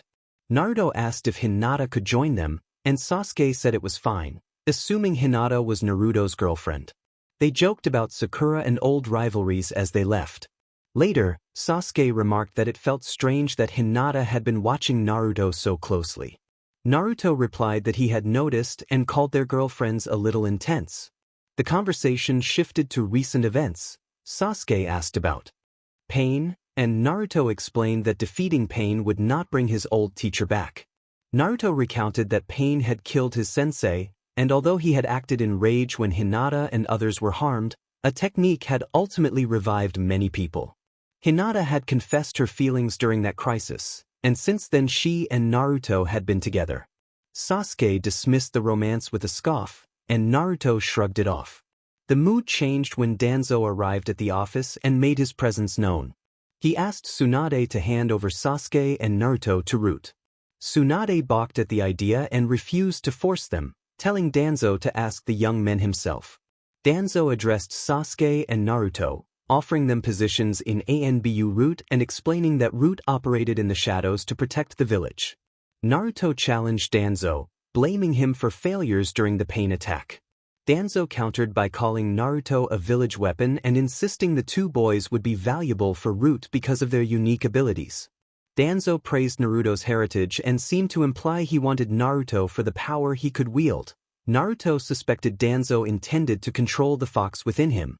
Danzo told Sasuke that Sharingan made him a fitting replacement for Itachi, and Sasuke agreed to join, reasoning that they should keep a close watch on Danzo's intentions. Naruto, wary but outwardly cooperative, accepted as well. Tsunade remained uneasy, and Danzo instructed them to come by that day for their new uniforms before he and his men left. Once they were alone, Naruto warned Sasuke that Danzo likely sought Sasuke's Sharingan, and Sasuke agreed that without Naruto he would need to be extra careful.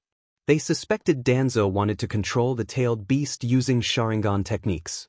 Naruto then returned to his apartment, thinking the day had been overwhelming. Hinata arrived at Naruto's door and expressed relief that he was safe. Naruto asked about the remaining Akatsuki members, and Hinata offered that she was just curious. Naruto pressed her, sensing she hid something, and Hinata quietly told him that their relationship was not working for her and that she felt afraid. Naruto reacted with anger and frustration. Hinata, distressed, withdrew and fled after a brief private emotional moment. Alone, Naruto heard a voice from within himself. The fox spirit inside, Kurama, taunted him before revealing his name and complaining about the idea of being controlled again. Kurama made it clear that he did not want someone like Danzo attempting to take charge of him. Kurama told Naruto that he would rather be stuck with him. Kurama offered to share chakra whenever Naruto wanted and asked Naruto not to hand him over to Danzo. Naruto agreed that they could cooperate and called it friendship. Kurama then admitted that he had been responsible for Naruto's parents' deaths. Naruto responded that the past was the past and that he could not cooperate with an enemy. Kurama accepted the answer and said Naruto was still better than the people in his village. Kurama added that he was starting to like Naruto, and when Naruto asked how Kurama knew about his former girlfriend, Kurama explained that he could see and hear everything Naruto did. Kurama also said there had been nothing to miss earlier. Naruto remarked that they were already talking like best friends. Kurama reminded Naruto of their agreement and told him he was going back to sleep. Naruto thought there was no privacy and went to Ichiraku Ramen. At Ichiraku, Naruto ran into Sasuke. Sasuke asked where Naruto's girlfriend had gone, and Naruto said they had broken up. Sasuke called him a loser. Naruto told him to keep it to himself. Sasuke said they would go after Danzo next, and Naruto wondered what their uniforms would look like. Sasuke was unconcerned, so they bought 2 bowls of ramen and then went to Root. At Root, Danzo said he was glad they had come but needed to put a seal on their tongues for secrecy. Danzo explained that any betrayal would bring severe consequences and completed the seal. Naruto found it unpleasant, then Danzo handed them their uniforms. In the locker room they tried them on and felt silly in the matching outfits. Sai teased them about how they looked, and Naruto responded with a retort. Sai joked back with a smile. Later, Sasuke muttered about wanting to harm someone, but Danzo forbade any killing and ordered them to remain calm. Sai pledged his loyalty to Danzo. Naruto whispered to Sasuke that Sai was trying to curry favor, and Sasuke nodded. Danzo told them he would send them on a special mission the next day and dismissed them for now. Sai said he would go along so they could get to know each other better on the mission. Sasuke and Naruto exchanged private, tense comments about being left with Sai, but they kept their composure. As they walked, they met 3 girls. Sakura approached and asked Sasuke what he was wearing and who the newcomer was. Sasuke explained that they were wearing Root uniforms and introduced Sai. Sakura lunged forward in anger but was held back by Hinata and Ino. Ino excused Sakura and introduced herself, while Sai greeted Ino with a compliment that made her blush. Sakura continued to fume at the situation. Hinata appeared, and Naruto felt a wave of sadness at seeing her. Sasuke suggested they leave the group alone, and everyone agreed. Later, Naruto asked Hinata how life had been without him. Hinata said things had been difficult without him, but she explained that she had broken up with him for the sake of her clan. Naruto concluded that her father had prevented the relationship. Hinata confirmed that she respected her father's wishes. She handed Naruto a wedding announcement and told him she was to be married in a week to Neji for the clan. Naruto reacted with disbelief and pain. He said it was cruel and declared that he still loved her. Hinata said she loved him as well but could not make things harder, and she needed to fulfill her duties as the clan's heir. Naruto tore the announcement and left, tears in his eyes. Hinata was crying as she returned home. Sasuke found himself stuck with Sakura and Sai for the moment. He apologized and said he had to sleep to prepare for the mission the next day, then left. Sakura, bored without Sasuke, left too. Sai and Ino had a tense exchange that ended with a sharp slap and both of them departing. Kurama called Naruto out for making things difficult. Naruto asked to be left alone, but Kurama had already fallen asleep. Naruto found he could not sleep, replaying the conversation with Hinata and wondering what he had done wrong. Eventually he fell into a restless sleep. The next morning Naruto overslept and hurried to Danzo. Danzo scolded him for being late and reminded him that they were not at the academy. Naruto apologized, tired of repeating himself. Sasuke and Sai were already present. Danzo gave them a scroll detailing their mission to investigate forces from the hidden stone village who had brought goods that looked suspicious. Danzo suspected a trap because the stone and Konoha were not on friendly terms. Naruto offered to handle the situation calmly. Sasuke warned him not to expect help if things went wrong. Sai asked them to stop wasting time flirting, and Naruto shoved him in response. Then the team set out on their mission. They had mass. Sasuke asked if Naruto could simply teleport them there. Naruto explained that he could not teleport without having the destination marked and that he could take only one person with him. Sasuke said that would not be a problem. Sai noted that Naruto's technique was not perfect and offered to test it. Naruto declined, saying he did not want to hurt anyone. Sasuke teased that Naruto had been caught off guard. Sai identified them as Namikaze Naruto and Uchiha Sasuke and admitted he had not been told about them by Danzo, only that he would be teamed with newcomers.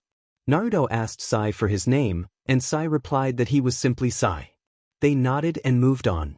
After a while, they arrived at the meeting place where the other ninjas were already waiting. Naruto proposed surprising them from behind while Sasuke and Sai would appear afterward, and the others agreed. One of the waiting ninjas remarked that the others were late when Naruto suddenly appeared behind him. Naruto struck with his spinning sphere technique and incapacitated the man. Other ninjas tried to attack, but Sasuke and Sai intervened. Naruto taunted the survivors and, before they could reply, incapacitated one more opponent with the spinning sphere. Sasuke used his lightning-piercing technique to disable another, and Sai released his drawn creations to restrain a third. After they had subdued the group, Naruto examined their supplies. Sai warned that the goods might be a trap. Naruto told Sasuke and Sai they could hide while he marked a nearby kunai to teleport to.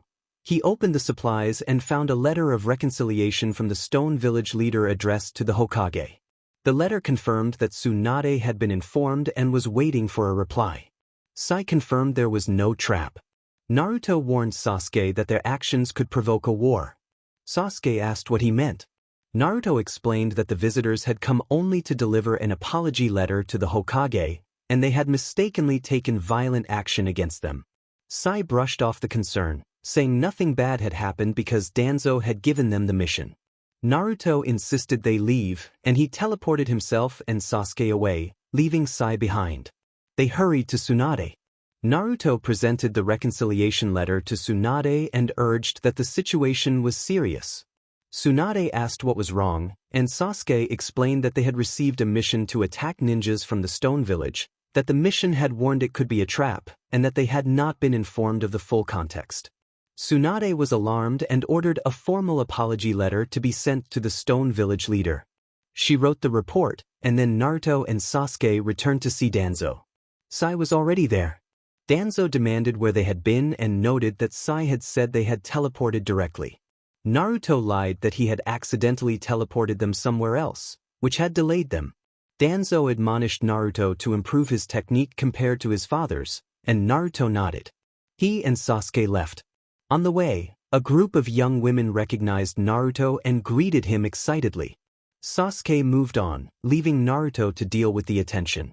The women asked to see his technique and praised him, then became suspicious and accused him of past actions. Memories stirred for Naruto. He felt the encounters were insincere. Frustrated, Naruto used his teleportation and left. Alone later, Naruto resolved that he would try to bring Sasuke to his side and then exact revenge on the village. The fox inside him, Kurama, protested that he could not truly want to harm everyone. Naruto countered that he would make the village suffer, but he would spare some people Kurama mentioned. Kurama pointed out that the next day was the wedding of a woman Naruto had once cared for. Naruto reluctantly agreed to attend the ceremony for her sake. The following day Naruto dressed formally and attended the wedding. He saw Hayashi frowning and Hinata in a white dress, smiling. Naruto told himself quietly that he should be the one marrying Hinata, but Hinata whispered that he could not change what was happening now. As Hinata prepared to kiss Neji, Naruto could not bear it and left, leaving Hinata saddened.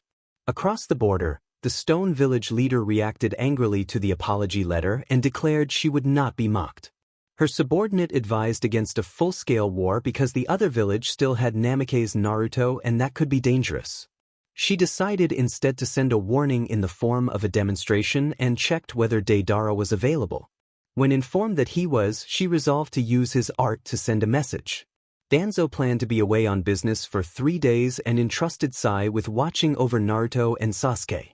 While Sai was absent, Naruto and Sasuke slipped into Danzo's office looking for information about his plans. Naruto found an old scroll containing a report naming Itachi Uchiha and describing a violent purge of his clan presented as necessary for the village's safety, with Itachi labeled a rogue ninja. Naruto read it, understood that Itachi had been made a scapegoat by Danzo's policies, and decided to keep the document. Sasuke found only a few references to the Nine Tails. Suddenly, alarms sounded the village was under attack. Deidara announced his assault from the sky.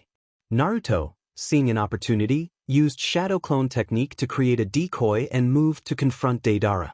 He used a prepared clone enhanced by sage energy and attempted to strike with a spiral wind shuriken technique, but Deidara countered with explosives.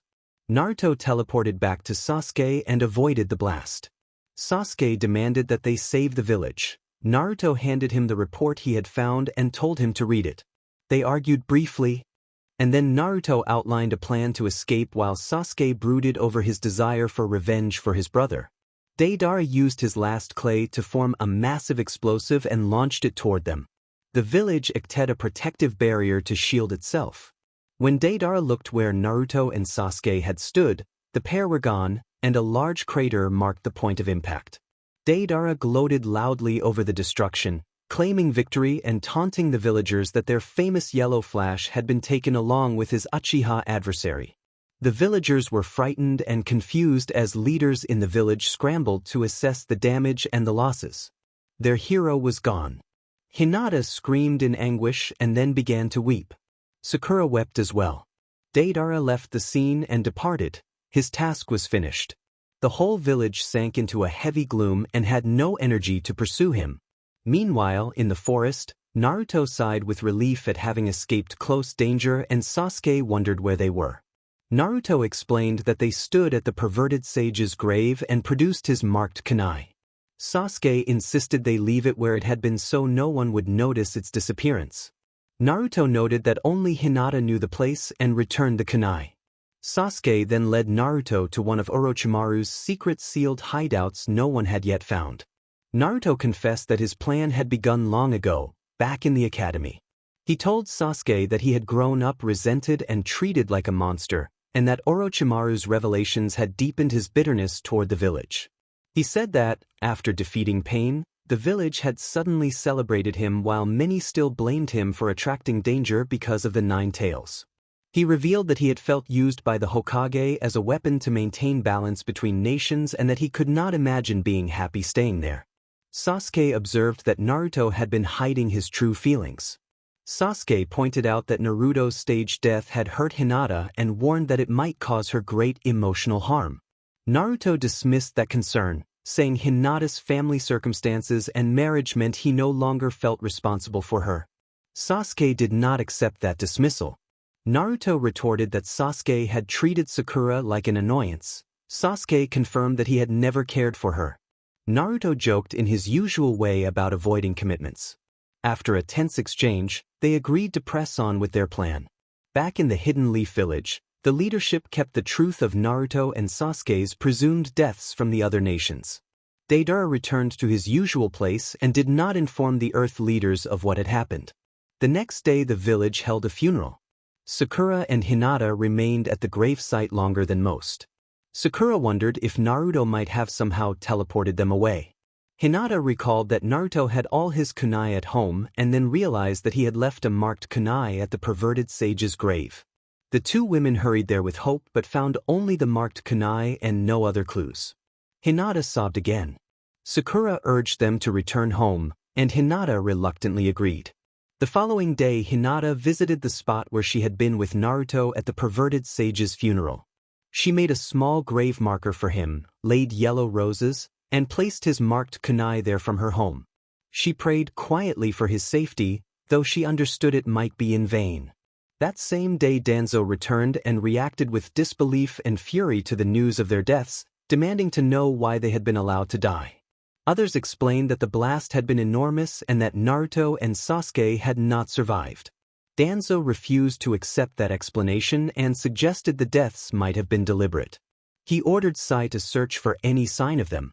Alone in the hideout, Naruto asked whether others would be clever enough to see through the staged deaths. Sasuke noted that people knew Naruto's techniques and his intelligence, and that it was only a matter of time before someone looked deeply for answers. Naruto admitted he should have planned some details better. Sasuke took some comfort in the fact that no bodies had been recovered after the blast, and Naruto declared that they would vanish for 2 years before making their return. They decided to train together. Naruto revealed he had taken one of Orochimaru's scrolls. Sasuke accused him of stealing it. They agreed to learn what they could from it. Many high-level techniques from Orochimaru's notes were impractical for them given their time and restrictions, but they found the shadow clone technique useful.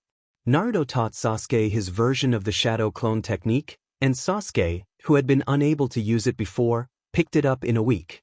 With that new tool they began creating their own combined techniques.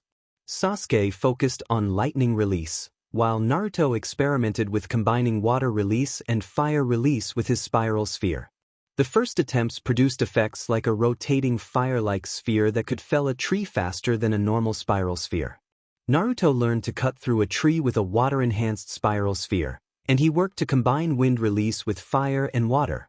After months of focused training, Naruto mastered a spiral shuriken infused with fire and later adapted the technique with water as well. Sasuke developed powerful lightning techniques, and Naruto continued to hone his taijutsu.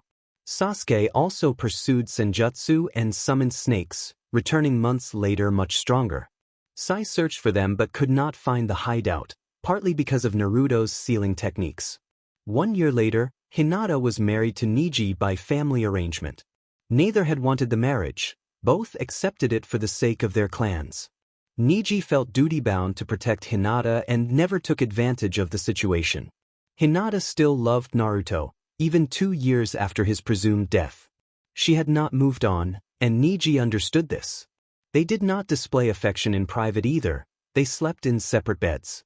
Hinata's demeanor had grown colder and more distant, and Neji worried, but she told him she was fine. Every month Hinata continued to visit Naruto's grave beside the perverted sage's grave and left yellow roses. A year earlier she had been promoted to ANBU after becoming a jonin. She had not yet awakened the deeper healing seal her family used, but her abilities as a medical ninja were strong. That morning she prepared for an ANBU mission, donned her uniform and mask, and briefly paused to look at herself in a mirror. For a moment she imagined seeing Naruto standing behind her, but it was only an illusion. She steeled herself and set out to neutralize a dangerous S-rank criminal who had escaped from prison, carrying out the mission with professional detachment. He was too dangerous, so his life did not matter anymore. Tsunade asked whether Hikari was sure she wanted to go alone. Hinata, known as Hikari within ANBU, explained that the mission would help her hone her abilities. She moved quickly and had no trouble locating her target. He was accompanied by 2 others who were likely comrades. Using a sleeping poison technique she had learned from Shizune, Hinata silently incapacitated the 2 guards. Her target tried to flee, but Hinata was already 1 step ahead. She activated her white eye and identified his chakra points, then used a precise palm technique to block his flow and render him unable to move. She finished the mission by administering a tranquilizer that put him into a deep sleep, secured him, and removed him from the area. For her, it was routine work she carried out regularly. Hinata reported mission complete and returned. Tsunade acknowledged her hard work and sent her home to rest, but Hinata hesitated and expressed a desire to take another mission. Tsunade warned that Hinata was overdoing it and needed to rest. Hinata admitted that when she was not on a mission, 1 person filled her thoughts and it became unbearable. Tsunade reminded her that she was married and suggested it might be unfair to her husband. Hinata acknowledged the truth, but said she could not help how she felt. Tsunade relented and assigned her an easier task. The new assignment was not a combat mission at all but to accompany the feudal lord's wife. On this outing Hinata did not need her mask. The feudal lord's wife asked if anything had happened and Hinata replied that there was nothing to worry about, smiling to reassure her. The woman decided she wanted to go shopping, and Hinata led the way to a shop she remembered visiting with Naruto when choosing clothes, smiling at the memory. At the store Hinata admired a light purple dress but realized she had no money with her. The feudal lord's wife insisted on paying, saying Hinata had done well as her escort. She paid for the dresses and, as a small condition, asked Hinata a personal question. She asked if Hinata was in love. Hinata quietly said that she had been, but the person she loved had died 2 years earlier. Tears came to her eyes and the woman hugged her, offering condolences and encouragement that she might find someone new. Hinata gently shook her head and showed the ring on her finger, indicating a marriage arranged for clan duty that she could not refuse. The woman urged Hinata to think of herself more. Hinata thanked her, and when the mission ended, she headed home. Neji remarked that Hinata had returned unusually early. Hinata said she had received an easier mission and offered to make dinner. Neji said nothing more was necessary because he had already cooked. While they prepared to eat, Neji commented that the quiet felt suspicious and that something big might be about to happen. Hinata asked if he was serious, and Niji repeated his uneasy feeling. They set aside their worry and began their meal. Elsewhere, Naruto checked that everything was prepared for their plan. Sasuke explained that they would begin with a massive attack to draw everyone's attention and then take down their targets more easily. Naruto warned against underestimating the village defenders, naming Kakashi, Hinata, Sakura, and Shikamaru as examples of formidable opponents. Sasuke teased that he could kill Hinata, and Naruto protested that she could be useful, which made Sasuke relent for Naruto's sake. They discussed which technique to open with, and decided to teleport to the grave of the pervy sage. When they arrived, Naruto noticed that there were now 2 graves where there had once been one. The new inscription read Namake's Naruto, and fresh yellow roses lay in a vase. Naruto observed that Hinata must have arranged the small funeral marker for him, and Sasuke noted that their staged deaths had prompted that gesture. They prepared for the assault. Sasuke wondered if he had awakened the evolved eye technique. He thought the pressure of confronting Danzo and the plan ahead might push him further. Naruto looked forward to seeing the yellow flash and the last Uchiha again. They began their attack. Naruto used a teleportation technique to move inside the village and released multiple clones to strike from shadow. Sasuke answered with a powerful lightning maneuver. Their coordinated assault swept through the streets and overwhelmed many defenders. Foes were struck down and incapacitated in a rapid, fierce display rather than by graphic violence. The village sounded the alarm and Tsunade declared a high state of danger. Naruto combined his teleportation and water-infused spinning technique to break through defenses while Sasuke's lightning technique pierced the formation, forcing the villagers to try to flee. Naruto then deployed a containment barrier that trapped some civilians and created chaos in the evacuation. He taunted the village, invoking the way he had been treated as a child and calling himself a monster in return for their fear. Both Naruto and Sasuke had prepared to access sage powers and released clones enhanced in that state. They wore cloaks, Naruto's orange with black flame motifs and Sasuke's dark with purple accents, presenting a dramatic image as they advanced. Confusion and disbelief spread among the villagers as familiar faces appeared in the assault. One surprised voice called Naruto by a familiar name, unable to reconcile the change. Niji warned Hinata that this was not the Naruto she once knew and urged her to control herself. He moved to engage Sasuke. Hinata, recovering her composure, confronted the attacker she recognized as Naruto. Naruto appealed to Hinata to join their revenge, insisting their targets were false villains. Hinata refused and stood against killing innocents, firmly opposing the violent course they were taking. Hinata protested that they had done nothing wrong and reminded Naruto that as a medical ninja she should not be fighting. Naruto replied that she was no longer just a medical ninja and that he would do whatever it took to stop her. Hinata fired poison needles at him. Naruto moved behind her with his marked kunai and urged her not to be so harsh.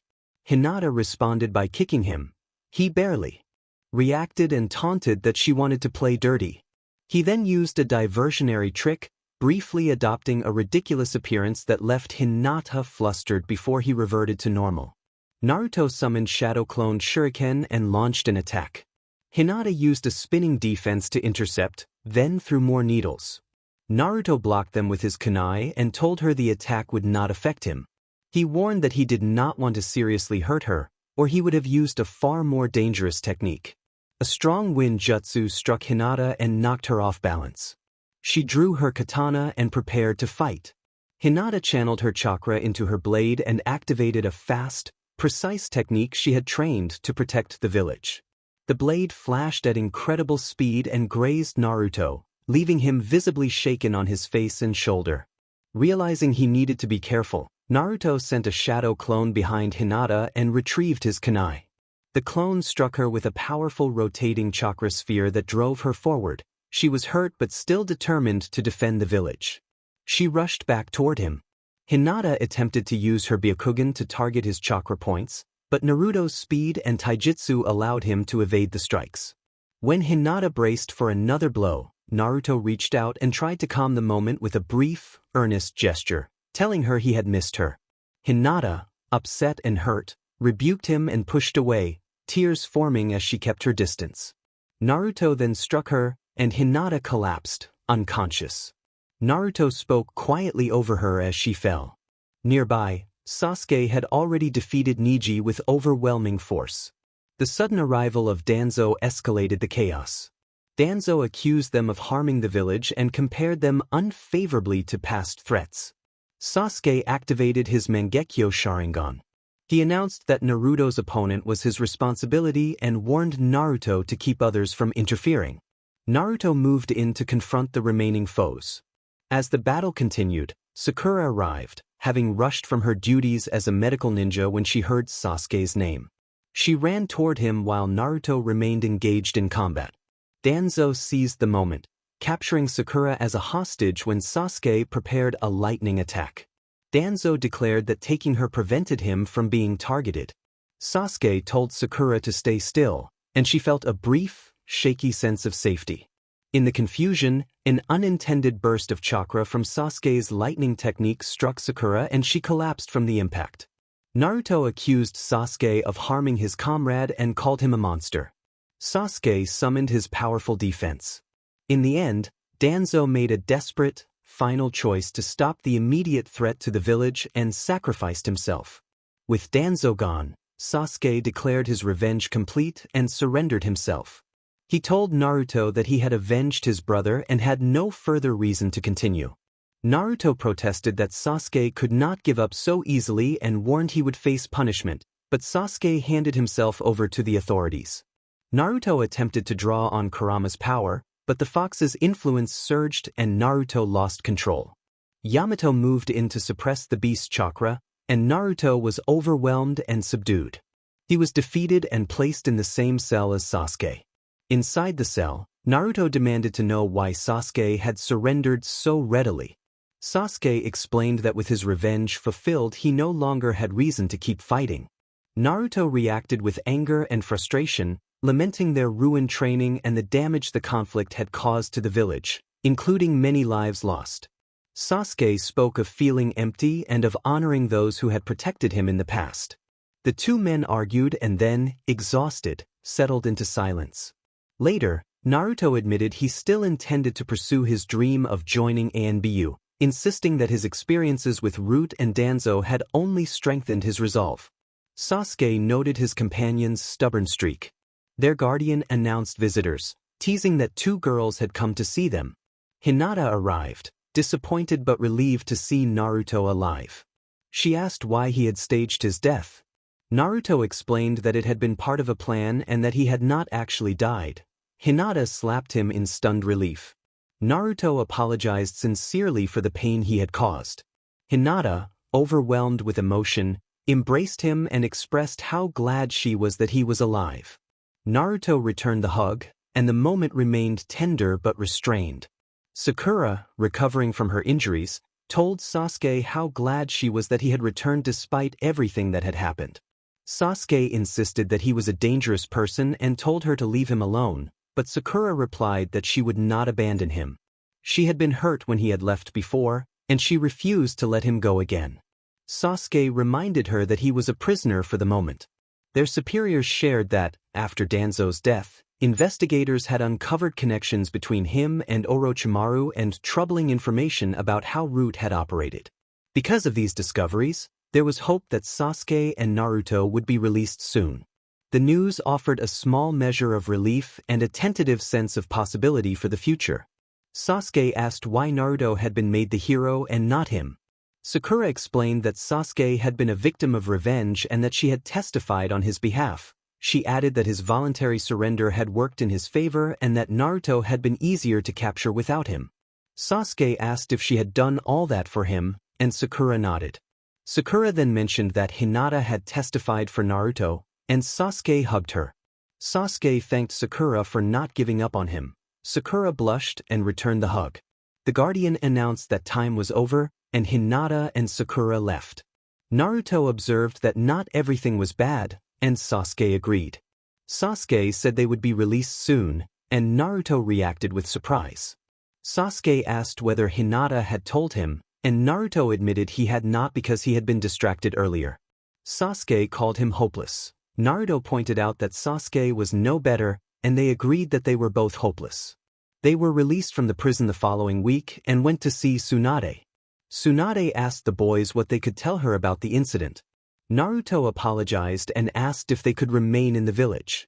Tsunade said they could stay after they completed their punishment. Naruto thanked her and asked what that punishment would be. Tsunade explained that they would participate in repairing the village and would personally apologize to every family they had hurt. Sasuke agreed that the terms sounded fair, and they left the Hokage's office. Tsunade thought to herself that they were lucky. Sasuke reflected that revenge was not always the best decision. Naruto said he no longer felt hatred. Sasuke agreed that Danzo was gone but admitted he felt guilty. Naruto confessed that he had caused pain to the one person he cared about, and Sasuke answered that he had also hurt the person who cared for him the most. Naruto had assumed Sasuke meant him, but Sasuke clarified that he had meant Sakura. Naruto reminded Sasuke that if he had not saved Sakura when she had almost been killed long ago, she would have died. Sasuke replied that Naruto did not need to remind him and thanked Naruto for saving her. They both confirmed that things were all right. Naruto resolved to get the apologies over with, and they went to make amends. Naruto apologized to a grieving woman and admitted his words could not undo what had happened. He offered an idea that might briefly ease her pain, but she slapped him and dismissed him, saying nothing could bring her husband back, then slammed the door. Sasuke acknowledged that the reconciliation would not be easy. Naruto confided that he wanted to learn Edo Tensei to help those they had hurt. Sasuke pointed out that such techniques required a living vessel, and Naruto admitted he had once thought that his time in ANBU might force him into causing harm to others. Sasuke said the plan might still be useful. Naruto decided to try studying the technique and went home to prepare. He was alone. Hinata could not keep him company as she had obligations to her family, and Naruto sometimes felt jealous. Naruto muttered to himself in frustration. Someone knocked on his door and Sasuke told him they had to report to the Hokage. Naruto wondered what Tsunade wanted and went with the others. Tsunade announced that Namikaze Naruto and Uchiha Sasuke were now ANBU and hoped they would like it. Naruto reacted with surprise but then expressed gratitude and embraced Tsunade. Tsunade advised that it would be better not to appear in public right away, and both boys agreed. Sasuke asked when they would start, and Tsunade said they would begin the next day. She handed over uniforms and assigned Naruto the codename Darkness and Sasuke the codename Storm. Both boys said they liked their codenames. Tsunade reminded them that their first mission was the following day. As they left, Tsunade muttered that the boys would be the death of her one day. That night, Kurama asked Naruto what his next dream was now that he had achieved one. Naruto answered that he wanted to win Hinata back and would not let her go easily. Kurama suggested that removing her father might be the only way. Naruto reacted angrily, saying Hinata would hate him and called the idea selfish. Kurama then coldly suggested making it look like an accident. Naruto said he would think about it, and then he fell asleep.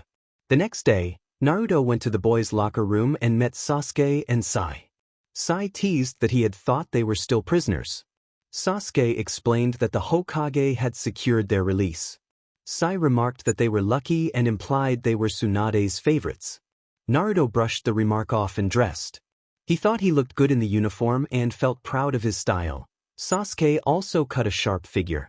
Because both were powerful, they had been made captains of two teams, which had left some comrades suspicious after the earlier incident.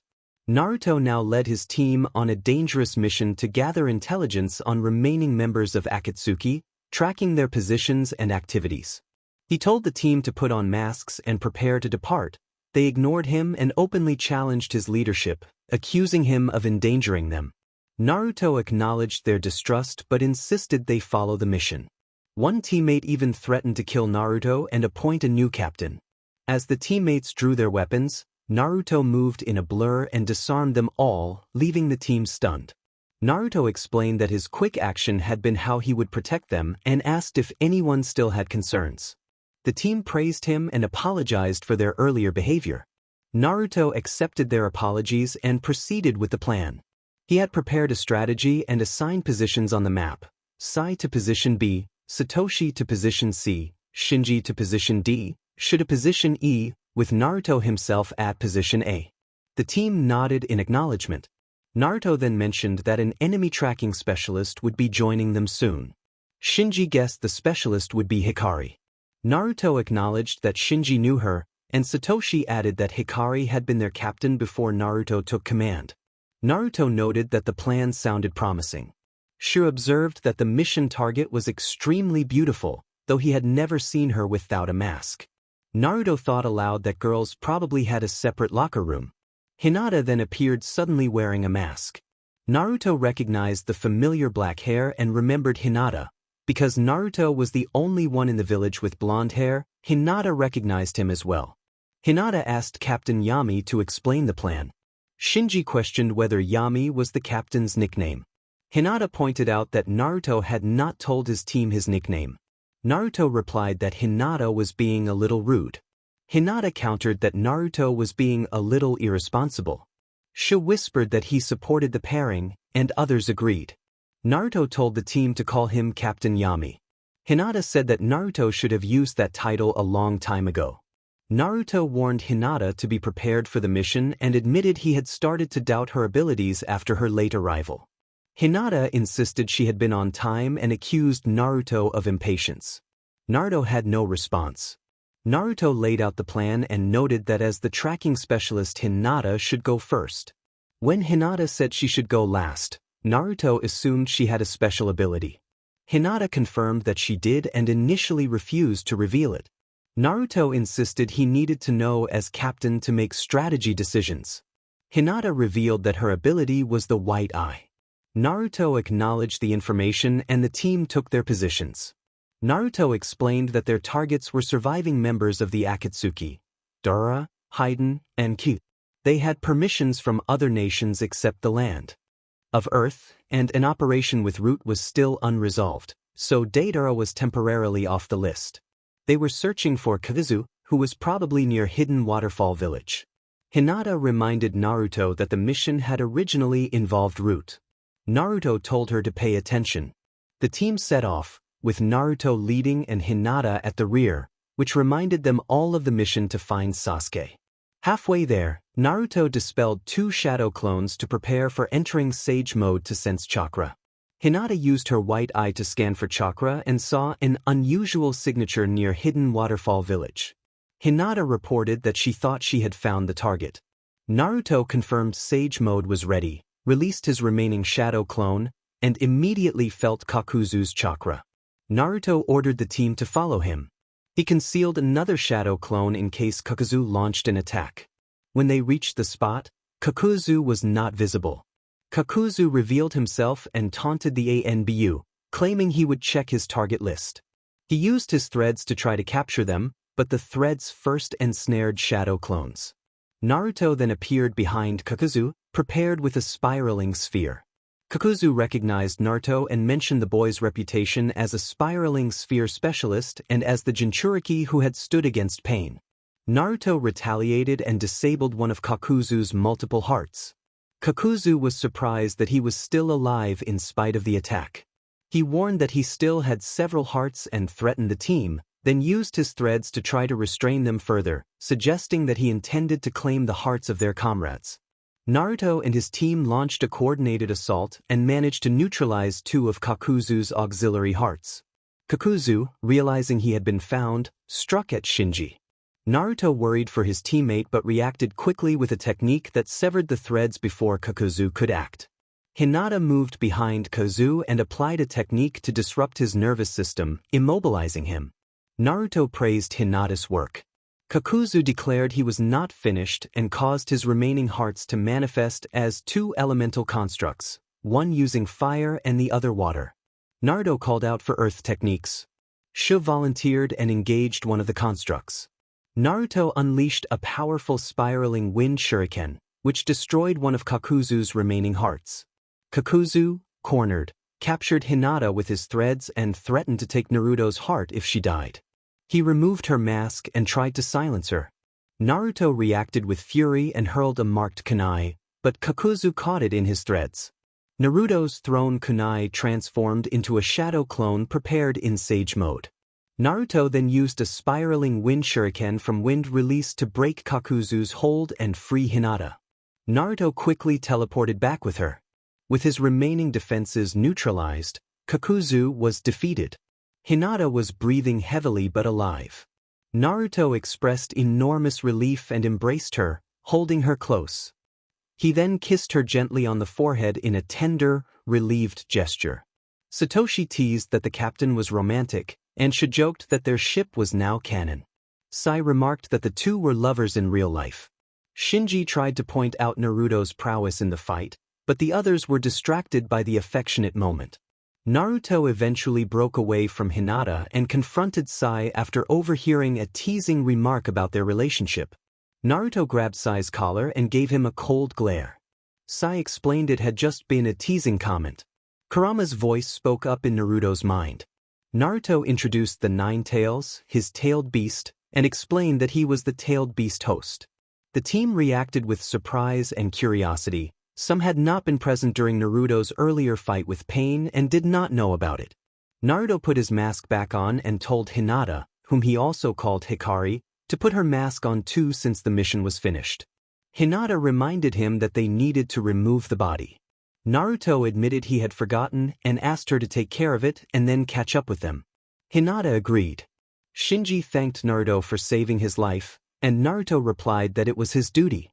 The team set out toward home, and Hinata soon caught up with them.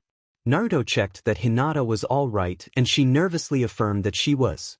Naruto held her wrist and asked again if she was sure. Hinata blushed and insisted she was fine, feeling a mixture of embarrassment and relief. Hinata felt guilty since that kiss in the prison. She believed she was betraying her father, Niji, and, above all, her clan. Hinata asked sadly to be let go.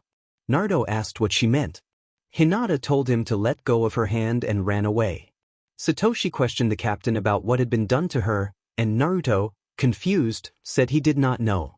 Sha cried out that his ship was breaking, but Naruto ignored him and ordered everyone to move out. They followed him, and when they reached Tsunade, Hinata was already there. Tsunade praised Yami for good work. Naruto explained that Yami could simply be called Naruto, since everyone there already knew him. Tsunade asked whether Kakuzu had been taken care of. Naruto replied that Hikari had handled the aftermath. Tsunade accepted the report. Hinata asked Tsunade if she could join Arashi's team next time. When Tsunade playfully suggested staying with Yami, Hinata insisted she was sure. A dispute erupted when Hikari and another person argued. Tsunade stepped in and reminded Naruto that as the captain she had the authority to make team decisions. Tsunade announced that Hikari would no longer be assigned to Naruto's team. Naruto protested, but accepted the decision with sadness. Afterward, Naruto went to the locker room and met Sasuke. Sasuke explained that his mission had been to find Haiden. He had tracked him and left information for Tsunade, deciding Haiden was no longer an immediate concern. Naruto said his task had been to observe Kazu and that he had defeated him in battle. He asked Sasuke to be kind to Hikari, who wanted to join Sasuke's team. Sasuke teased Naruto about a new love interest. Naruto admitted quietly that Hikari's real name was Hinata and that he hoped they would be back together with time. Sasuke revealed he planned to ask Sakura to be his girlfriend, wanting to make her happy after all she had done for him. Naruto teased him good-naturedly and wished him luck. Then Naruto admitted privately that he had once considered confronting Hinata's father but recognized that would be wrong. Instead he planned to try to win Hinata's heart again and see what happened. Sai interrupted to mention that he had a date with Ino and suggested a triple date.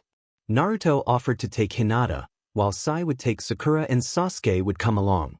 Sasuke accepted reluctantly. Back at home, Naruto wrote a letter to Hinata and sent it with a messenger bird that Sai had decorated. The note apologized for what had happened earlier and invited Hinata to dinner, emphasizing that it was only as friends since she was now married.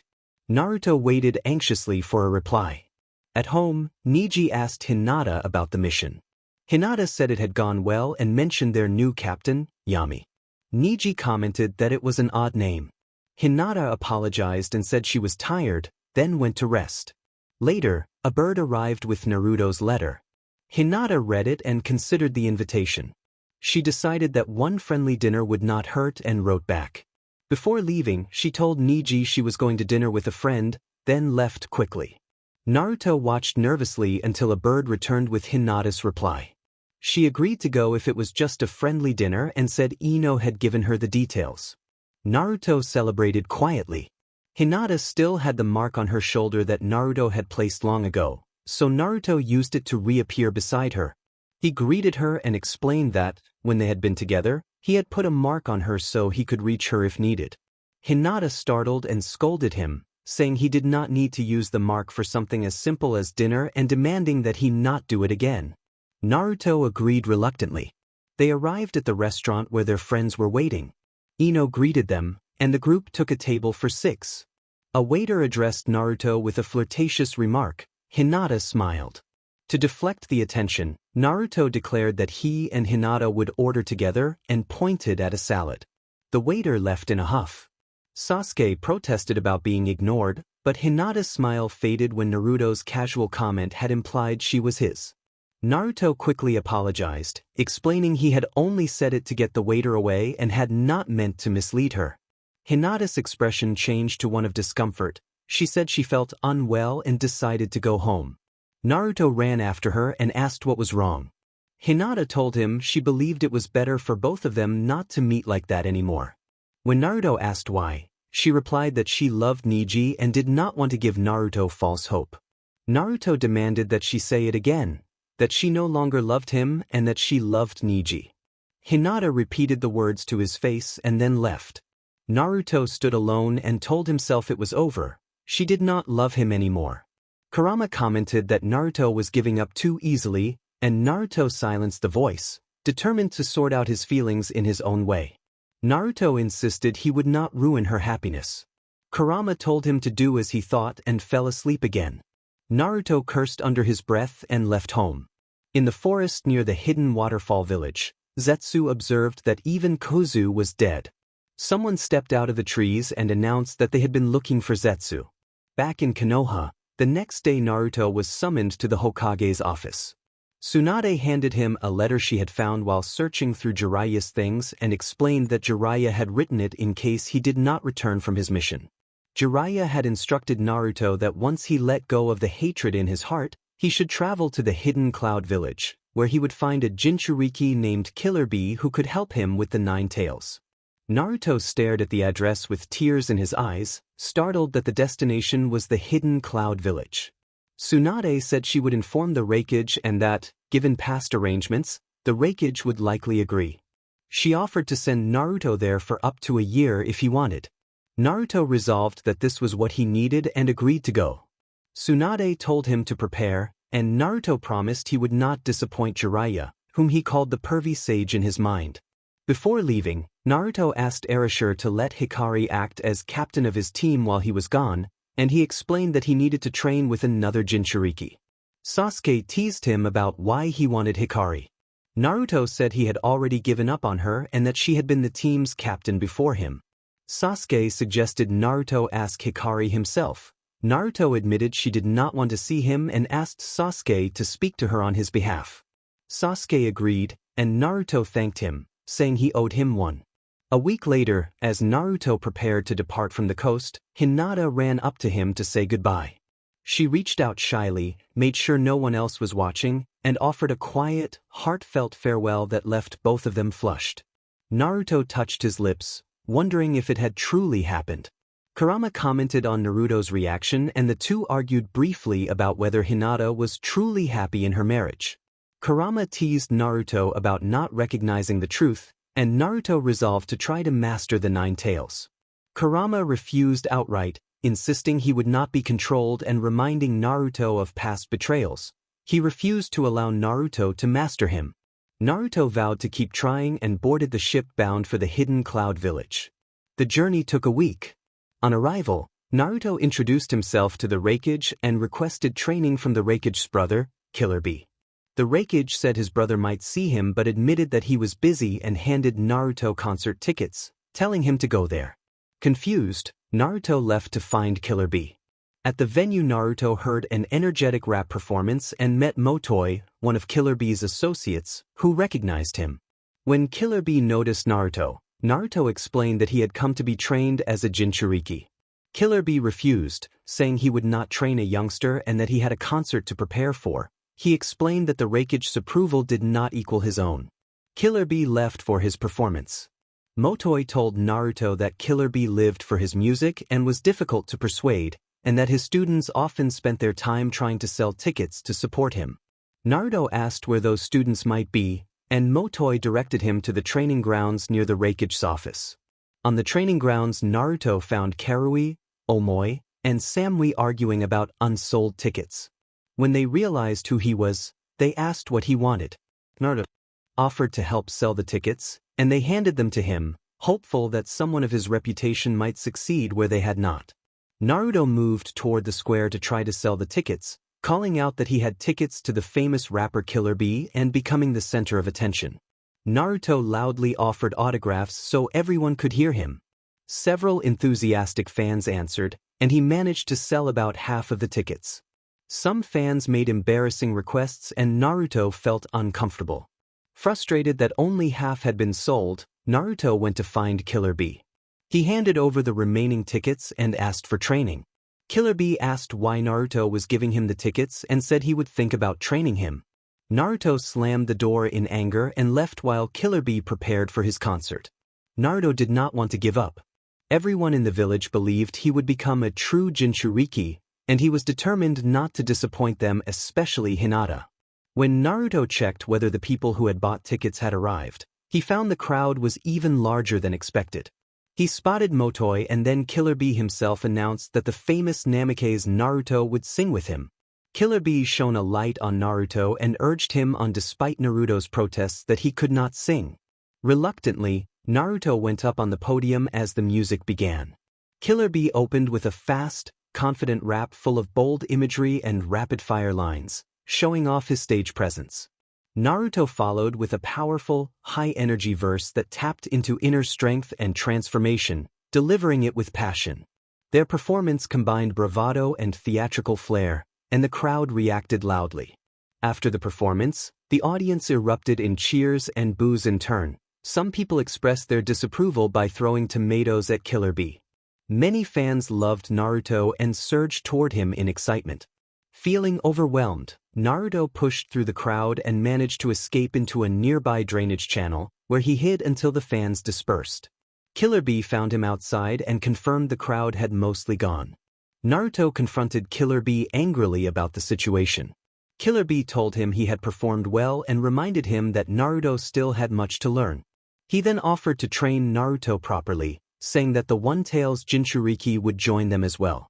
Naruto asked why Gaara had not been on stage, and Killer Bee explained that it would have been inappropriate to humiliate the Kazekage and that Gaara had been invited to join the training by the Hokage. The training was set to begin the next day. That night Naruto left for his apartment frustrated but determined. Inside, the tailed beast Kurama muttered that Naruto would face difficulties because of his nature. Yuki chimed in with his usual blunt remarks about strength and rivalry. Kurama and the other Bijou traded barbs about who was tougher and who had been mastered, but the discussion ended with Kurama falling back asleep. Early the next morning, Gaara arrived. Naruto greeted him and said he was glad to see him again. Gaara returned the sentiment. Killer Bee led them to a waterfall known as the Mirror of Truth and explained that meditation there would reveal something important. Naruto went first. As Naruto focused by the waterfall, he was confronted by an image of himself that looked darker and vengeful, a reflection of his old rage and desire for revenge. Naruto spoke to that other self, telling him that revenge was pointless and that he no longer felt hatred because he had found help and reasons to move forward. He urged the darker self to let go of revenge and choose happiness. Naruto reached out his hand. The other self accepted it with tears, and Naruto embraced him. When Naruto opened his eyes, he felt a quiet assurance that he had already overcome that part of himself. Killer Bee praised Naruto for his progress, and then it was Gaara's turn at the waterfall. He had struggled with lingering hatred, but he ultimately convinced his darker self by drawing on a painful memory. When Gaara opened his eyes, he found himself in a different place. Killer Bee explained that in this room Gaara would face his tailed beast. He admitted he could not be in two places at once, so he had accompanied Gaara first. Shikaku resisted fiercely and refused to yield easily. A sand-formed image of Gaara's mother appeared and helped him calm the bijou. Gaara spoke to Shikaku as if to an old acquaintance. Although the bijou resisted, Gaara managed to seize control of its chakra and achieve a Shikaku-infused form, similar to the bond Killer Bee shared with his beast.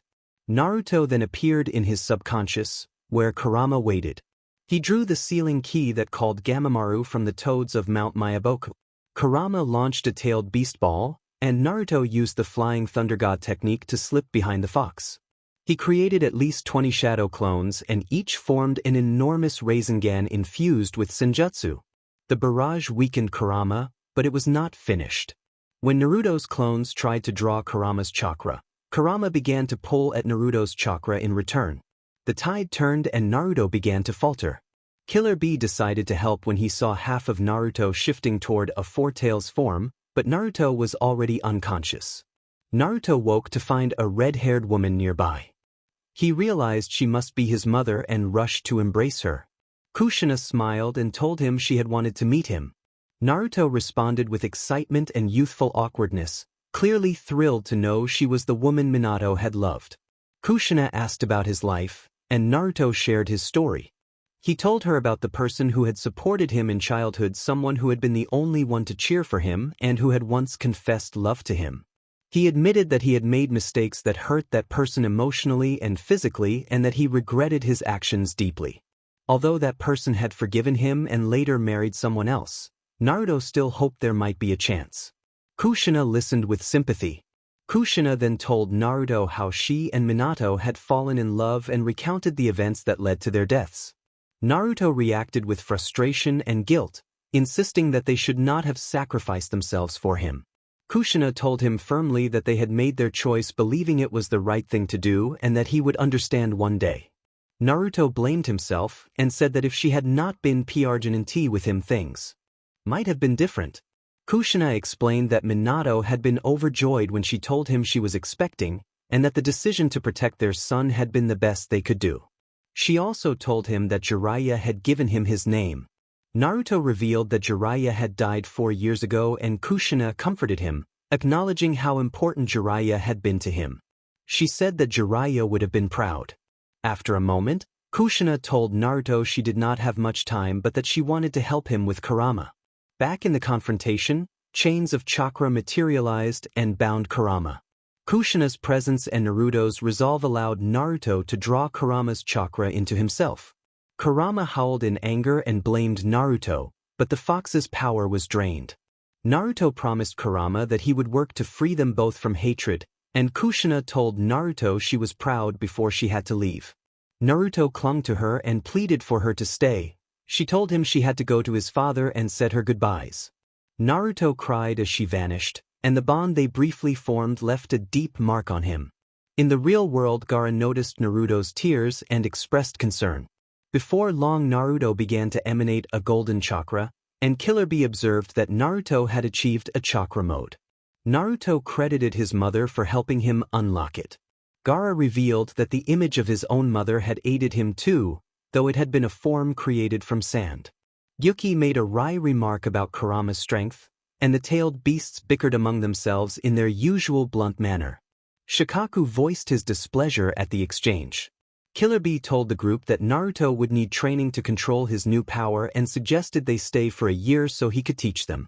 He explained that they had to learn to cooperate with their tailed beasts, or the beasts could drain their chakra and put them in danger. Naruto reacted with alarm at the thought, but Killer Bee reassured him that he would help. 1 year later, the training reached a test. Killer Bee instructed Gaara and Naruto to shift into their bijou-linked forms to see how their control had improved. Gaara was ready and called on Shikaku. The beast erupted in exuberant energy at its temporary freedom. Naruto transformed into chakra mode but struggled to reach a full Kurama form.